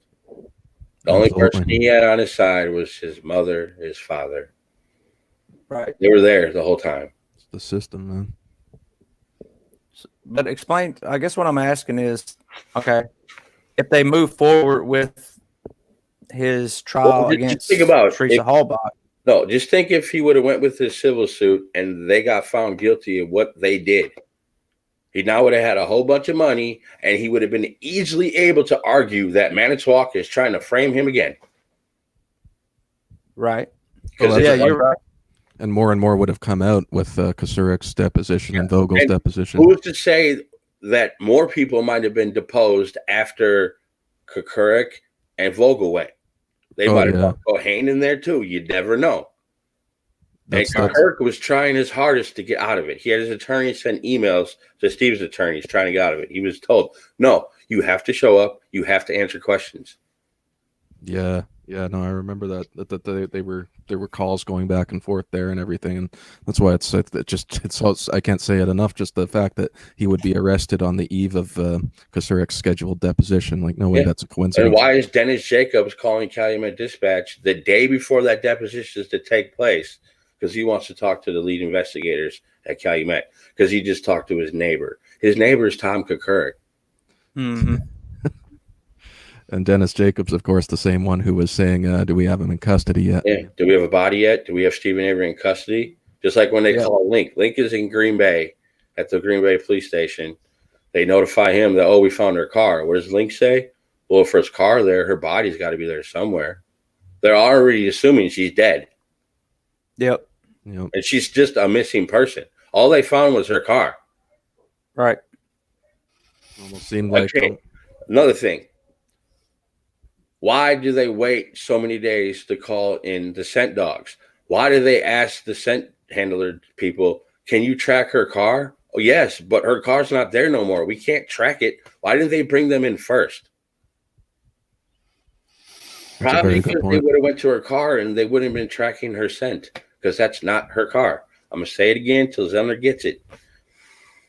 Yeah, and if there's nothing to hide, why don't they just stop blocking and stop all of this, shenanigans that was done? Why is Pagel making a statement that, we're going to need new dog teams out here because these dogs are getting tired? After talking to the expert, this is what these dogs are trained to do. This is what they love to do. This is playing for them. They don't get tired. The dog handler may get tired, but the dogs won't. Right. They're definitely highly trained. I've reviewed some documents, and it was interesting to me how they're kind of, in a sense, calibrated. They're tested just like you would if you have a piece of equipment in a laboratory. You have to test it so often and see its vulnerabilities. And these dogs are maintained, tested, and they stay on top of their game. So that's what I found interesting when they hit on, let's say, for instance, I believe they hit the burn barrel at the hunting camp. They hit on Chuck's trailer door. The dogs were interested in going in. Obviously, they went in there because they kicked his door in. His door is fucked. He had to break in because they broke the lock. Right. So it's crazy how these dogs are highly trained, highly skilled, and they are tested to make sure that they're still on top of their game, and that you have I have words I want to say, but I'm trying to think of a better way to phrase it. You have this cluster, these tracks everywhere that you have stuff being hit on and stuff not being hit on. The expected things that you would think would get hit on wasn't, and then you have all of these different. I'm fascinated with how all of these different bone fragments were scattered all over the place. Dogs do not hit on cremains. Right. Not even the cadaver dog, or well, No, not no, if they're no, burnt, they no, can't. Okay. no. Okay. So that's interesting. So I'm assuming They'll hit on a Oh. decomposing body, a corpse, body parts that are left, but they will not hit on cremains. so just bone. If it's burnt bone, there's really no scent that they can.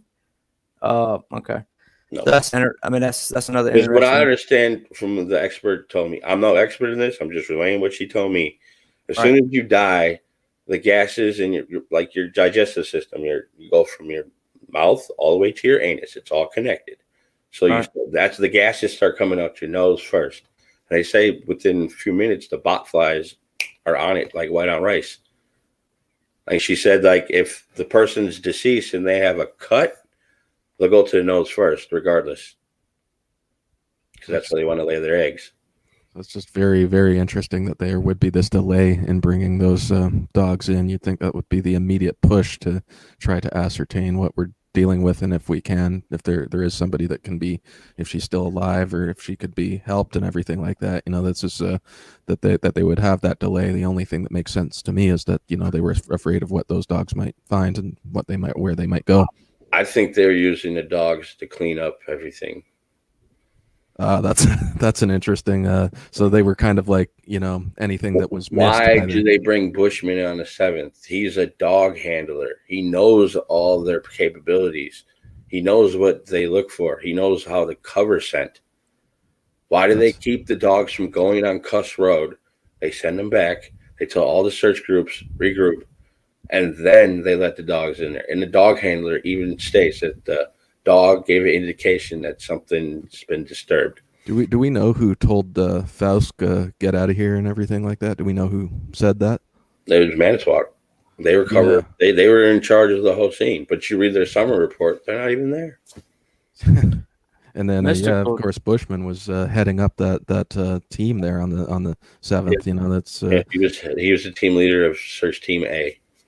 And of course, when he was a dog handler and stuff, he was back in '85. I found it very interesting that a couple of weeks before the assault. Another thing, it just dawned on me. Jason Jost, he's the one that's supposedly guarding the burn barrel on Stephen Avery's property. Well, that morning he's located south of the deer camp on the other side of the woods where all of them groups of trailers are. Now, if you remember looking at the flyover, you can see a golf cart and a burn barrel over there. Is Jason Jost at that burn barrel? Mm-hmm. And why are they requesting the warning in the 7th for a dolly to move barrels? To mess with them. Well, I've seen some of the things you was pointing out. The barrels behind the Yondas seem to be in a different location in another video you was doing. So, I mean, there's an endless amount of questions. I mean, I have a ton of my own, I mean, just from the perspective of if somebody had committed a murder and you're trying to get rid of, you're trying to make an attempt to get rid of things, I've often wondered, which to me points to the fact that it was planted. Because if Avery went through all of this trouble to clean up all of these various items, why would he leave her belongings in the burn barrel that is literally right beside where a cop car is going to park when they pull up? I mean, it's right by the driveway. It's not behind the house or over here. I mean, her camera and all of those items supposedly found right there in that front yard burn barrel, correct? My question is, how are they finding bones if the dogs don't detect them? And they're saying we have to expand the crime scene by 2 miles. Yeah, we're finding bones everywhere. We have to go back and research everything we search now, because now we're looking for pieces of her, not a body. I'm going to need about 40 to 50 Wisconsin State Patrol officers tomorrow, which would be the 10th. If you look at the sign in and sign out sheet, sure enough, there's about 60 of them that show up that day, starting at 4:30 in the morning. And they're basically just walking around looking on the ground for bone fragments. The day the bones are found, there's not a single dog on the property whatsoever. So, I mean, that's just I mean, it's great. I mean, let me ask you this: in the grass, okay, if you found something sticking out and it looked like a rock or something, maybe you picked it up with some gloves and you started looking at it, you know what to look for. Maybe you can tell that that's bone. But how are all these other bones identified and found just by human eye? I don't know. In the quarry and all of these places? They're lying about everything. Yeah. Trying to piece by piece. I wanted to, before we leave, the issue of Mike Bushman. I thought it was very interesting that prior to the 85 assault, a couple of weeks prior, he and his dog they were called out to investigate another violent sexual assault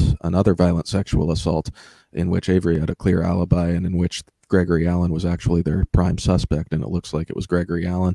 And Mike Bushman was the one who was on that investigation, and then approximately 2 weeks later, he is one of the arresting officers along with Peterson, arresting Avery for the 85 assault. So I thought that was very interesting, and I think that when Millville, you brought up before about how Sherry Culhane might have been called in for a deposition, I would have liked to see a Mike Bushman deposition as well. Mm-hmm.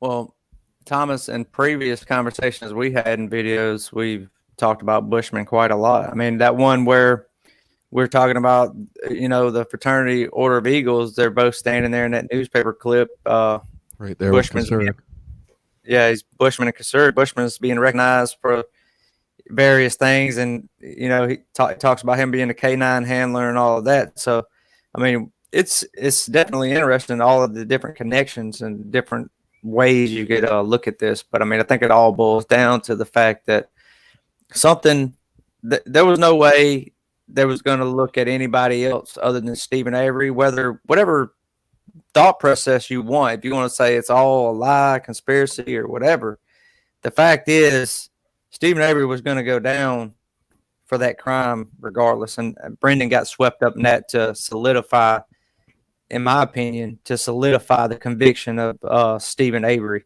And that is a crying shame. Standing alone as an issue by itself, a 16-year-old kid, that, I mean, it's crazy. The things that came out of his mouth were absolutely insane, and they couldn't be backed up with forensic evidence. And there's virtually no forensic evidence or physical evidence that ties Brendan Dassey to any of this. And that's why we're here. They had 5 days to clean up, remember? Yeah. So, a coincidence, the law enforcement had 5 days to plant things. Absolutely. And, 5 days to clean up, and then apparently lay a bunch of dust over everything that you've cleaned, because it wasn't like the place was cleaned up. I remember when Wendy Baldwin appeared on Fox 11 soon after Making a Murderer came out. Wendy Baldwin appeared with, like her face covered up, and like she's the anonymous source, and talking about how immaculately clean the Avery's trailer was, and it's like the photos were not publicly available at that point. Mm-hmm. Or at least not widely circulated, so she wasn't yet, she felt comfortable lying about that, but now that the photos are available, we have yet another instance of an officer involved in the investigation telling a absolutely blatant lie. And with Bushman and with Jost, who, Bushman, of course, was the first officer on scene with the Ricky case, and then the headed the investigation of the Ricky case, and then, of course, I believe that's now, I don't know if it still is. I believe the last person, that presently the head of the investigation, the Ricky case, or that cold case, would be Jason Jost. Mm-hmm. Just amazing. Well, Millbilly, another thing we could talk about, because what I was just talking about jogged my memory, and I'm still curious, and I don't know if you'll be able to give me a definite answer, but first of all, I heard people talk about how it was unprecedented how long they had control of Stephen Avery's property. I think it was 8 days they had control of the property. From the 5th to the 12th. And you pointed out the discrepancies in the search warrants about how things were found on different days. It's mind-boggling. It's not just one or two of them. It's throughout the whole damn list of search warrants I got. Look at the RAV. You hear the RAV changes? They're straight lying. They say what happened. I'll tell you this. I can't. All right. We lost Andrew. He can't what? All right, hold on. You can't. Am I back? You're back. Okay. I can't think of a situation where all of those incidences in those search warrants can be typos. I mean, we're talking about they didn't miss something by a year or an hour. We're talking about days. It goes 99, 98, 97, 94. The last page of the search warrant document I have is now a 1994 wrap. So I mean, this is what that's exactly what I'm saying. Is like, are you kidding? And this is one of the most important cases. Should be one of the most important focuses of the Manitowoc and Calumet, and the discrepancies and the errors, and just little things like the search warrants is mind-boggling. Mm-hmm. So, but I don't know. I'm trying to just think of a way to rational. I guess maybe that's a bad habit that I have, is I try to rationalize things. It can't be typos because you got Deering. He does it once. He writes the 94 and then he submits another copy where he crosses out 94 and writes 99. And you got like the key. When was it found? What day was it? Search warrants say it was the 7th. Yeah, that's Queso says it was the 8th. Yeah. And they don't mention who actually found the key. They mention it was Kacharski. Link and Colburn are the ones that found the key. Kacharski was there to babysit him. Just like the day before, Tyson was there to babysit him when they were in Yonda's house in Barb's bedroom collecting guns. That's when they're notified about Cuss Road. And Kacharski's an evidence tech, Tyson's an evidence tech, and so is Jeremy Hawkins. Jeremy Hawkins was not there on the 7th because he's watching the garage. Interesting. So we have, again, they admitted in the pretrial, they admitted openly that it was Link who had first pointed out the key. So, you have them just blatantly lying again. Yeah. And then you got Colborn's email that he sent, and what he says completely contradicts what they say happened. And he also invents that statement that he puts in Avery's mouth that, nobody, that he's never said anything about before. Nobody else has ever said, where Avery supposedly says, oh, it took you guys that long to find that key. Mm-hmm. That's never been stated once except in Colburn's self-serving email. Yep. So it's another instance of that. I also found it very strange. There were some contradictions in Colburn's email versus his deposition testimony about even where he was living in '85 or anything like that. There's all kinds of strange things there. Mm-hmm. He says that he was out of state, I believe, in his deposition testimony, where he is in his email. He says he was in the States. He was stationed in Nevada. So I don't know what ultimately the significance of that would be, but I have noticed that you have people like Colburn was in the Air Force for 11 and a half years. If you look at how he kept submitting applications to become a sheriff because he was a jail bailiff, and he kept getting denied, and then this call comes in about Greg Allen being in Brown County, and then all of a sudden the sheriff gives him an opportunity to become sheriff now. Yeah, that's all previous times he was submitting applications and denied, and now he's asked to come on. Takes the code of silence. He accepted an unethical order to forget about it, because one of the things that I always hear, I'm sure you've heard it so many times, is, oh, well, he just took a call. What's so wrong with that? And he transferred it. Well, here's what I have to say to that is, he's a dispatch commander. His job is to dispatch his officers below him to go to places. No, he chose to do this himself. Why? Because he just gave a deposition 2 weeks prior, along with Link too. Why do you think? I know exactly what happened. Uyghur calls Manitowoc, asks for a detective, talks to Colburn. Colburn then calls Link. Link then pages Remaker and Jacobs to meet him. And absolutely, they both, Colburn and Link both volunteered basically volunteered themselves, inserted themselves, I would say, into. And not into what was only going on. Colborn is inquiring about Carmen Bootwell, so is Link. Oh, that's very interesting. I You didn't hear know that. Wiegert in the Calumet Dispatch saying he just talked to James Link, and Carmen Bootwell is not Teresa Halbach. So that tells me that Colborn and Link aren't communicating, because Colborn calls in and says, "Oh, did I hear that there was a body found in Manitowoc? Does it happen to be Teresa Halbach?" No. And you listen to the dispatch calls; they're obviously not together, because you hear Dietering saying, "Colborn, can you give me a call on my cell phone?" And then when Colborn is sitting in the church parking lot waiting for them to arrive, Jacob then calls dispatch and asks if they got in yet. So he's not with them either. So where the fuck is Jacobs and Link? Yeah, that's a very good question. All kinds of unofficial contact going on between our players here. And You know, Dietering radios in saying he's en route to Manitowoc Sheriff's Department. And then 10 minutes later, Wiegert's looking for Dietering, and he's standing right next to Pagel at Calumet. But you just radioed in saying you were leaving. So why are you lying? And he had just obtained the phone records from SBC. Right.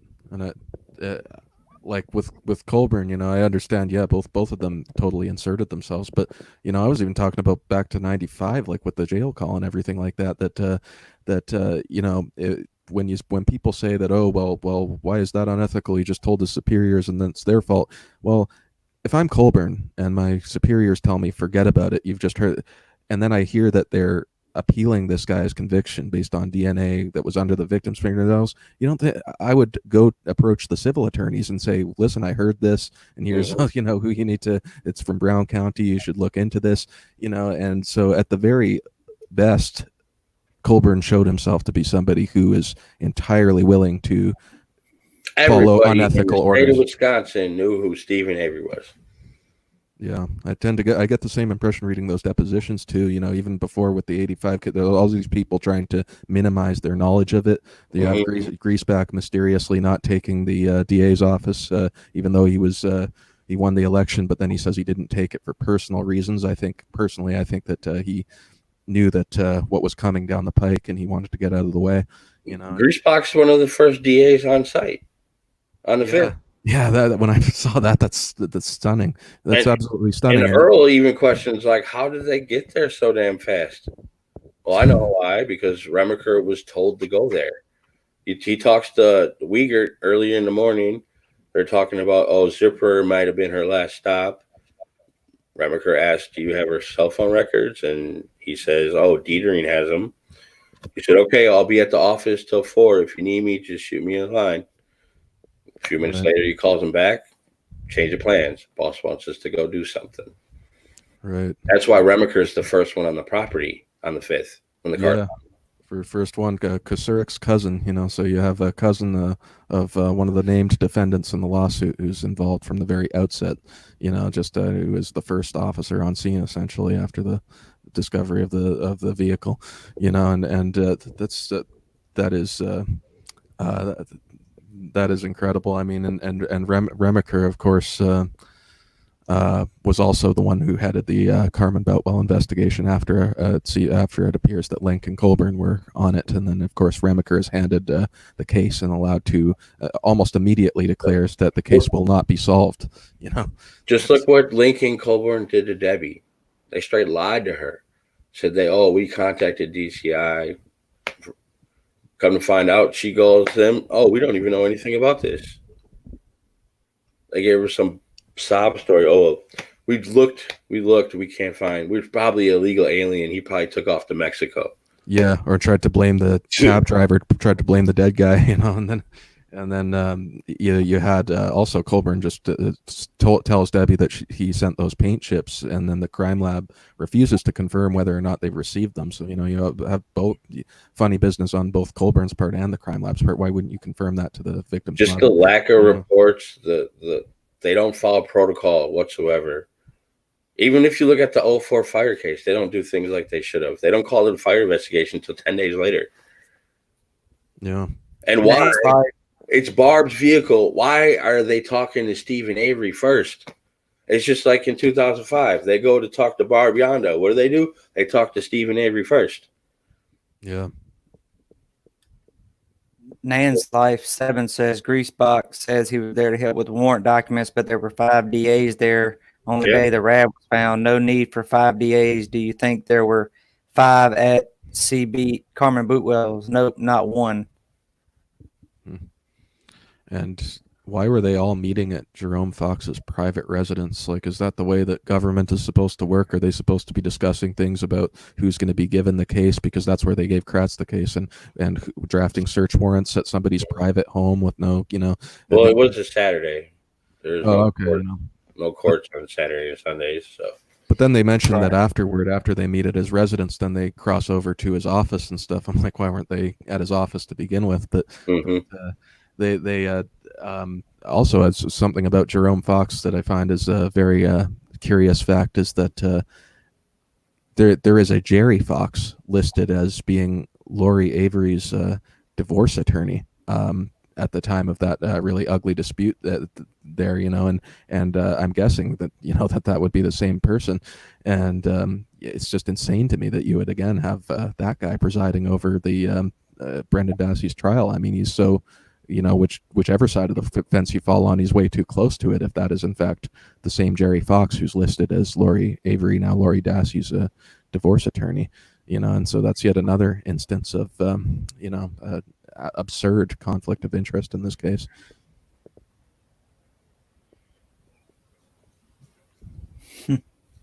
Yeah. Did they take Teresa Halbach's personal items from her home, a joyride over to Avery salvage yard, before placing them into evidence? I don't understand. If they find her car on the 5th, why didn't they get anything to track her scent that day? Why do they wait so long to bring in the scent dogs? They're just bringing the cadaver dogs, like they know she's dead.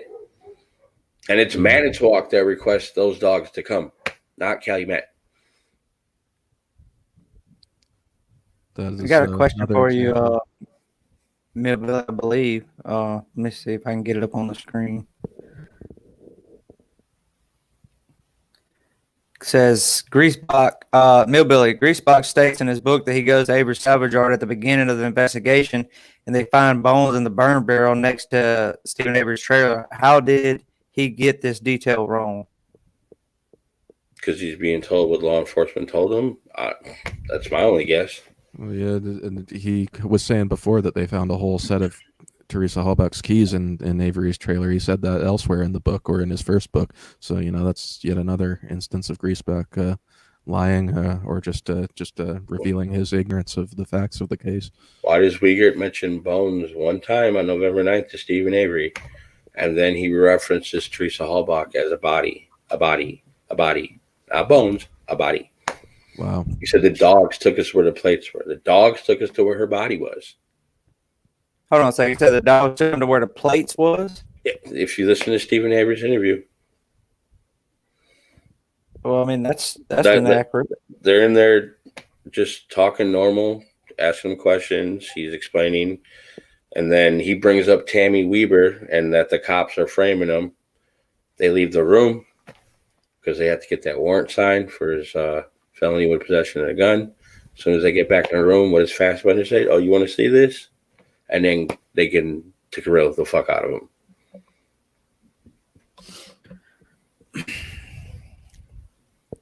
Try to get him to say, oh, it might have been an accident, blah, blah, blah. Just trying to put these different scenarios that might have happened. He doesn't react when they say they found the plates. He doesn't react when they said they found a body. He doesn't react when they saw anything until they say they found a bloody handprint in his trailer. And he's like, what? And just like when Stephen Glenn tells Stephen Avery what Brendan Dassey has just confessed, his response is useless. Well, goddamn.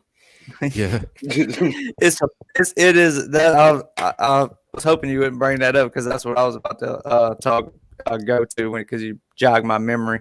Is when Steve Glenn's telling him that the story that Brendan supplied to the investigators, and I actually took the part of that phone call out and made a short little clip of it because it's kind of like a little joke at work with some of my buddies, I'll play that clip every now and then because it's priceless. Stephen Avery's reaction to that confession. He's like, what in the heck is this? What are y'all even talking about? Like, none of this crap even happened. It's so in depth and elaborate, this horrific, brutal crime, and it just blows Stephen Avery's mind, But I've often talked about, very frequently about Stephen Avery's body language as well. And I would say body language, and you can correct me if I'm wrong, might fall in the category of junk science, but there's people that don't think junk science. But if you're looking at a lot of Stephen Avery's interviews, even with the media prior to him being arrested, I found, from me looking at it, body language, it didn't look like he was being trying to be deceiving or anything like that. But I mean, I guess you can't always tell by that. It doesn't. I mean, his reactions to me seemed very genuine. I mean, and especially when they had in that interrogation with Wiegert and stuff, the outrage at even the suggestion, I already did 18 years. You think I want to do 80 more? I remember from day one, Stephen Avery was saying the sheriff has got it out for me. Yeah. Yep.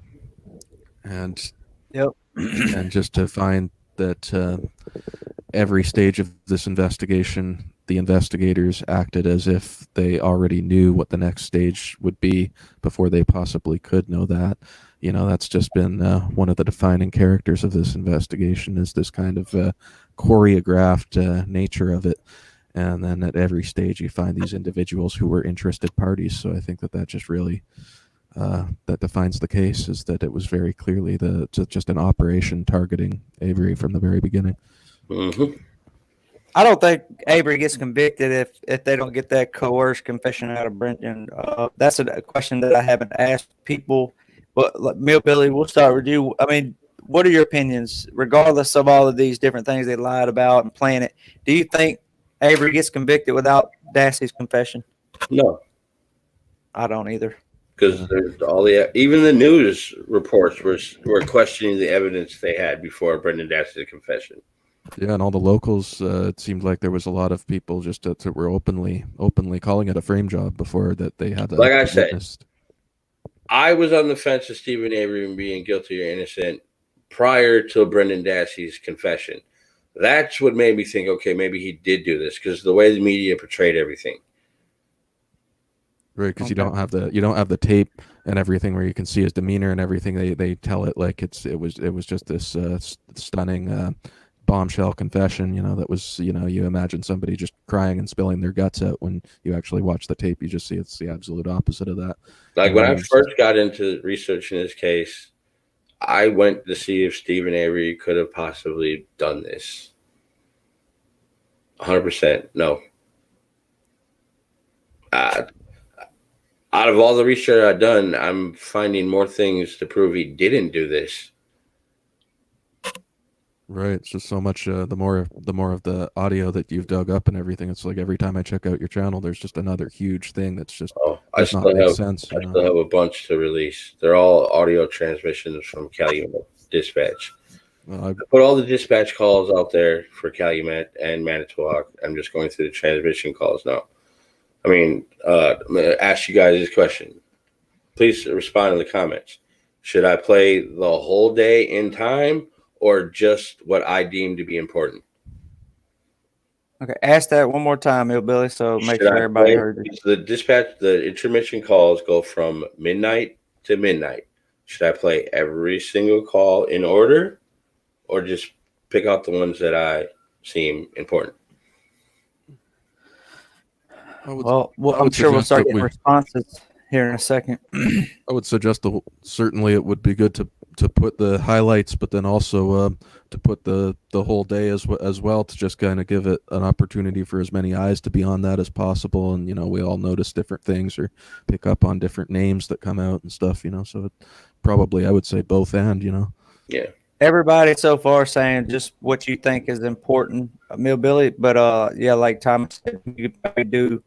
Yeah, but one of that's everything. what I did when I released the dispatch audio for Queso, because I didn't include the accident that happened before her mom reported missing. And for all these people, you got to realize there's only 2 people working the north and south for dispatch for the patrols. That's why all the officers were dispatched to that accident. They'd only have so many officers. It's not like Milwaukee Sheriff's Department where they have hundreds. And you also have equally as many people that's now commenting saying they would enjoy to hear all of it. So you might want to do both. Might be a tall order, but yeah. Well, he's got time. I don't think they're gonna rush him. And T1 says do both. All right. So, but yeah,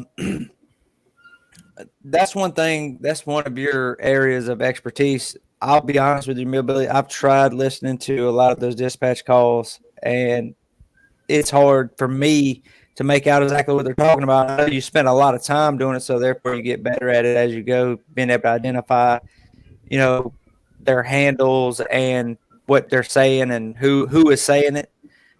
But I've had difficult time, trying to listen to a lot of those dispatch calls and stuff like that. But I mean, everybody. Hey, if I ever get pulled over now, I don't know what the officers are talking about now. You'll know if they're calling for backup, right? That's for sure. Yeah. So it made me think of something. This is going to be kind of out of left field, but I wonder if what you'll know about this guy, Millbilly.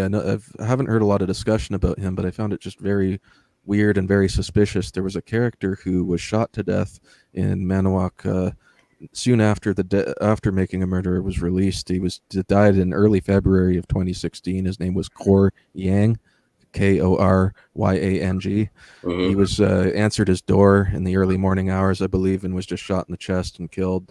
And they never found who did it. They arrested a suspect, but that person was released because I don't know the specifics, but it sounded like their case didn't really have a lot of a case against them. But then when you look up Koryang, because it's just interesting how he's shot to death in Manawoc. It was the first shooting that they'd had like that in a while. He's shot to death right after the docuseries creates all this attention around it. And then you look up him in the court records, and he has one arrest on his record, and it's for October 30th, 2005. And it's I believe it's a disorderly conduct charge. I think there might have been a battery charge as well. Mm-hmm. And so he was in police custody on the eve of all of this, on the eve of Halloween 2005, and the charges were ultimately dismissed on prosecutor's motion, and the judge who presided over that case of Koryang was Jerome Fox. So I just found that, I've got to get some attention onto that guy too, because I wonder what he might have heard in police custody on October 30th, 2005. Uh-huh. Oh, Manitowoc's hiding everything they can. Yeah. And destroying everything that they can. Like that zipper voicemail that disappeared into Dennis Jacobs' hands and never to be seen again. Uh-huh. Just like there's no report of Colborn talking to Stephen Avery until he's instructed to file it 8 months later when they're doing their summary report. Right. Yeah, I might want to make a retraction.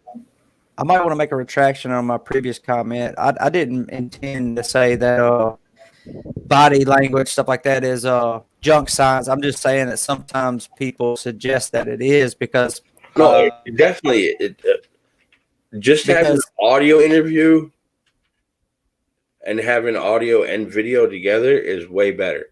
Because say for instance your insurance fraud guy and you're interviewing your suspect and you don't have video and they're claiming they have a bad back problem and they can't move around good. So you're talking to them and all of a sudden you're talking to them and you see them go like this real quick and do something. If it's not on video, it don't matter. But if you got the video with the audio and you see that, I mean, you know what I'm saying? Yeah. Well, as we know, and I'm not allowed to talk about, it kind of jogged my memory when I seen a couple of people in the comment section talking about it. But Kelly is working on some things that I can't talk about, but that's very interesting too, Billy. I think you know exactly what I'm talking about. So I wasn't intending to say body language is a junk science for sure, because there's a very interesting project that's being worked on from a very unique standpoint. So whenever that interview, he's very uncomfortable that whole time. He doesn't actually loosen up until his mother comes in the room, and then he right. Well, I noticed. I still can't believe the jury didn't get to see him recant everything. Yeah, that makes me so angry. You know, the way and that his lawyers would just make that deal right out in the open. It's just corruption right out in the open, right in open court. And you also had, of course, they pointed this out too in the second series too. They were talking about how, you know, as he's recanting and everything, then the cops come in and he shuts up again. You know, it's just so obvious, you know, the psychological control that they were exerting over him that entire time. I called it before. It really is. It looks like a brainwashing, like somebody being brainwashed, you know. Mm-hmm. Right. Well, and I noticed this immediately too. And then watching Laura and these others when they did that 2-hour segment talking specifically about false confessions, and Brendan, it was on YouTube. I watched it, but you can notice how, you know, Brendan's demeanor and his body language throughout that interrogation, how he's kind of backed into a corner, you know, and how his arms are kind of in a guarded position. I mean, there is a lot of scientific studies that's put into that far as demeanor, body language, speech, all of these different things. I mean, but it don't take a rocket science to listen to that interview. And that's what's so disheartening about it, is it don't take a rocket science to listen to that and realize that he's just making stuff up. Sorry. Exactly. He doesn't know what to say. He is trying to think of what they want him to say, and he thinks that if I just tell them whatever they want to hear, then I'm going to be able to, you know, get out of this, and I'm going to be able to go back to school because I got a project due and all of this other stuff. He has no understanding of the consequences that he has just implicated himself in. And to me, that is a clear case where, like was said before, all of that should have been tore up and started over, because to me, it was absolutely useless. And then you add the fact that the jury didn't even get to hear him recant. I mean, I can't understand from a defense standpoint why they agreed to let that play, short of them, you know, being in on it, just like a lot of other people have been accused of. But I hate to say that. I don't think every single police officer, judge, lawyer, and everybody in Calumet, Manitowoc, every single one of them was in on this. So I just think, I mean, Millbilly, can you offer an explanation as to why? Dude, Wiegert was keeping track of who was on the property at all times. He was rescheduling people's shifts, so he kept. One of the officers was there for 36 hours straight. Really? Yes. It's all in the dispatch and everything. But another thing, how do we have a transcript of Brendan Dassey's February 27th audio-video interview at the True Rivers Police Department if the audio is jacked? How do they write a transcript if the audio is fucked? I mean, that's an interesting point. I mean, how you transcribe something that you can't understand? Or write it like they write fiction, you know. Maybe Greaseback was brought in, you know. That's why they had to re-interview him in Fox Hills and then take him on the first, because the interview they got, they claimed their equipment wasn't working. Maybe they used the same equipment they had at Two Rivers Police Department. I doubt that, because Fackbender, he'd been fucking training. The whole state of Wisconsin had just got recording equipment just for that purpose. Right. And he claims that, we're just learning the equipment. We didn't know how. It's a fucking video camera. Well, Millbilly, think about this too, since we're talking about body language. I've often wondered, I don't know if it's a law or anything, I'm sure it isn't, but I've often, in a case like Brendan, you know, a normal person that doesn't have the learning disabilities that Brendan has, the investigator's body language might not be suggestive to one of us, because if we're claiming we're innocent, we're pretty much going to stick to that story, and we're going to ask for an attorney. But I didn't like the fact that in the notorious interrogation, the one that's played most prominently in the show, where Brendan's sitting in the corner, I didn't like the fact that we couldn't see the investigators' body language and demeanor, because they could be suggestive with the nod of a head or by shaking their head no if he's saying something that they don't like. And there's a lot of suggestible body language that the investigators could use to manipulate that the confession as well. It's just like the Jody taped interview. Same room that Brendan's taken into. Now, we got Stephen Avery.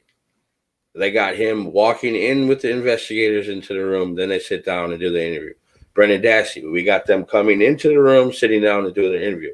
Jody's, it starts, they're already sitting down. And they had already we don't see them show the letters that they got. And they're purposely leaving out things.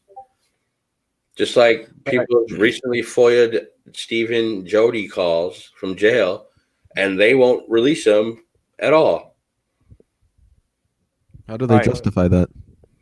That's why I hope I can get in contact with Laura and Demos and see if they might have had access to all the jail calls before the trial happened. Right. Like what do they say when they're just flatly denying those? They've released the other calls, some of the other calls. So like, how do they justify restricting that, access to that information? Because somebody that's on the phone call or what they talk about is currently in a case that's in a court of appeals. Well, why wouldn't they simply I don't know, with that person's name be redacted or something the way they do with documents? I suppose they don't do that when they release audio. If there's any mention, they're not going to go back and edit it. They're just going to deny you the request completely. And it's also, it's also something that's taken on faith, I suppose, because you can't actually access the material, so you don't know if they're being honest about why they can't release it. They just manufacture some reason and say this name was said at some point during the call, and it becomes That's why I've been using Calumet Dispatch and transmissions, because they're time stamped and it's accurate, because I've cross-referenced things from different channels and it all matches up. So I'm using Queso Dispatch to figure out when things are happening in Manitowoc. Kind of like the roadmap, Manitowoc's the puzzle, Queso's the key. You just got to be able to put everything together, match things up.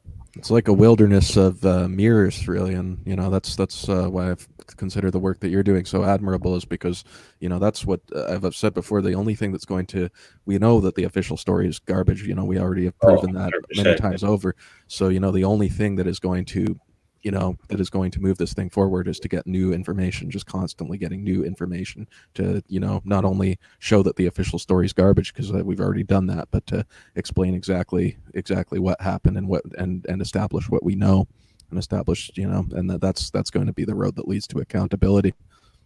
Yeah. And, we can talk about in a minute.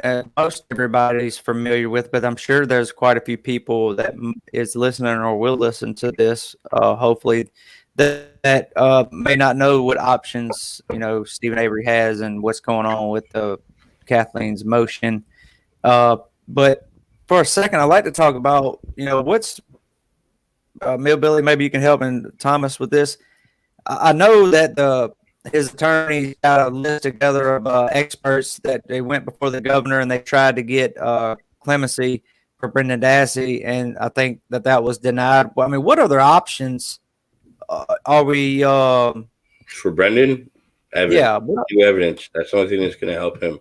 Or if somebody comes out and confesses to doing it, right? Something that would vacate. That's the that would be the standard here. What happens in Stephen Avery's case is going to dictate what happens to Brendan. Yeah. Sadly, It's true.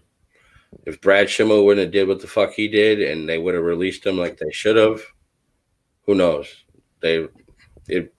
We had, I mean, they had the case that you know, they were arguing, and when Brendan's case went before the Seventh Circuit, the prosecutor that was working on Schimmel's behalf, Luke Berg, used to clerk for one of the judges that's deciding the case. Of course, Luke Berg was a clerk to Diane Sykes, who of course was just another individual who was manufactured by Wisconsin's political machine. And you know, she I think had her decisions made before she heard anything, and I think that David Hamilton did as well, and you could tell by his demeanor from the entire thing that he was just completely hostile to Brendan's case before he had really heard any facts. You know, it was very obvious to me with his demeanor in particular that there were that he had made his conclusions before he had heard or considered anything. Right. Well, in the comment section, we're going to get out here in a second. Eric Jose, I've been in communication with him, and he's going to start his last segment 30 minutes early. Mutual, agreement because stuff going on. But so in a minute, we're going to let everybody roll over to Eric Jose's channel, and he's going to end this whole thing out, I'm sure, with a bang. But right before we go, I want to appreciate everybody for tuning in and stuff like that. And I want to give you all, thank both of you for coming on and helping me fill this time slot, because this is not easy work. I mean, you could prepare as much as you want, but I didn't have enough time. I could have used a couple more hours. Well, you could definitely butt into mine anytime you want, because I'll sit there and prepare information and I'll say, well, this surely will be enough to fill 3 hours. And then you run through it like that. And then you're like, oh crap, So, but look, I appreciate everybody's involvement in this with the whole event in its entirety. And I appreciate everybody tuning into my channel. But before we go, I'll give each one of you the last word before everybody heads over to Eric Jose's channel to wrap it all up. Go ahead, Thomas. Oh, all right. I'm just I saw somebody mentioned Brad Schimmel in comments, and I thought it was also interesting that, first of all, most people probably know that Brad Schimmel was a very old friend of Ken Kratz's. In fact, they were part of the same band, a band that was ironically called Alibi. And Brad Schimmel also is known as the guy in Waukesha County that tried to prosecute two 12-year-olds with schizophrenic conditions as adults. I like how you say Waukesha. It's Waukesha. Waukesha. Yeah, everything is filtered through my Canadian accent. But anyway, yeah, that's all I got. Always a pleasure to come on with you guys, Andrew. I want to thank all the all the guests and everything that support these boys, and don't forget Teresa Hallbach too. Oh, absolutely. The main victim. Absolutely. Need justice for her. Yeah. Yeah, absolutely. And they got, regardless of what you think, I mean, she needs justice.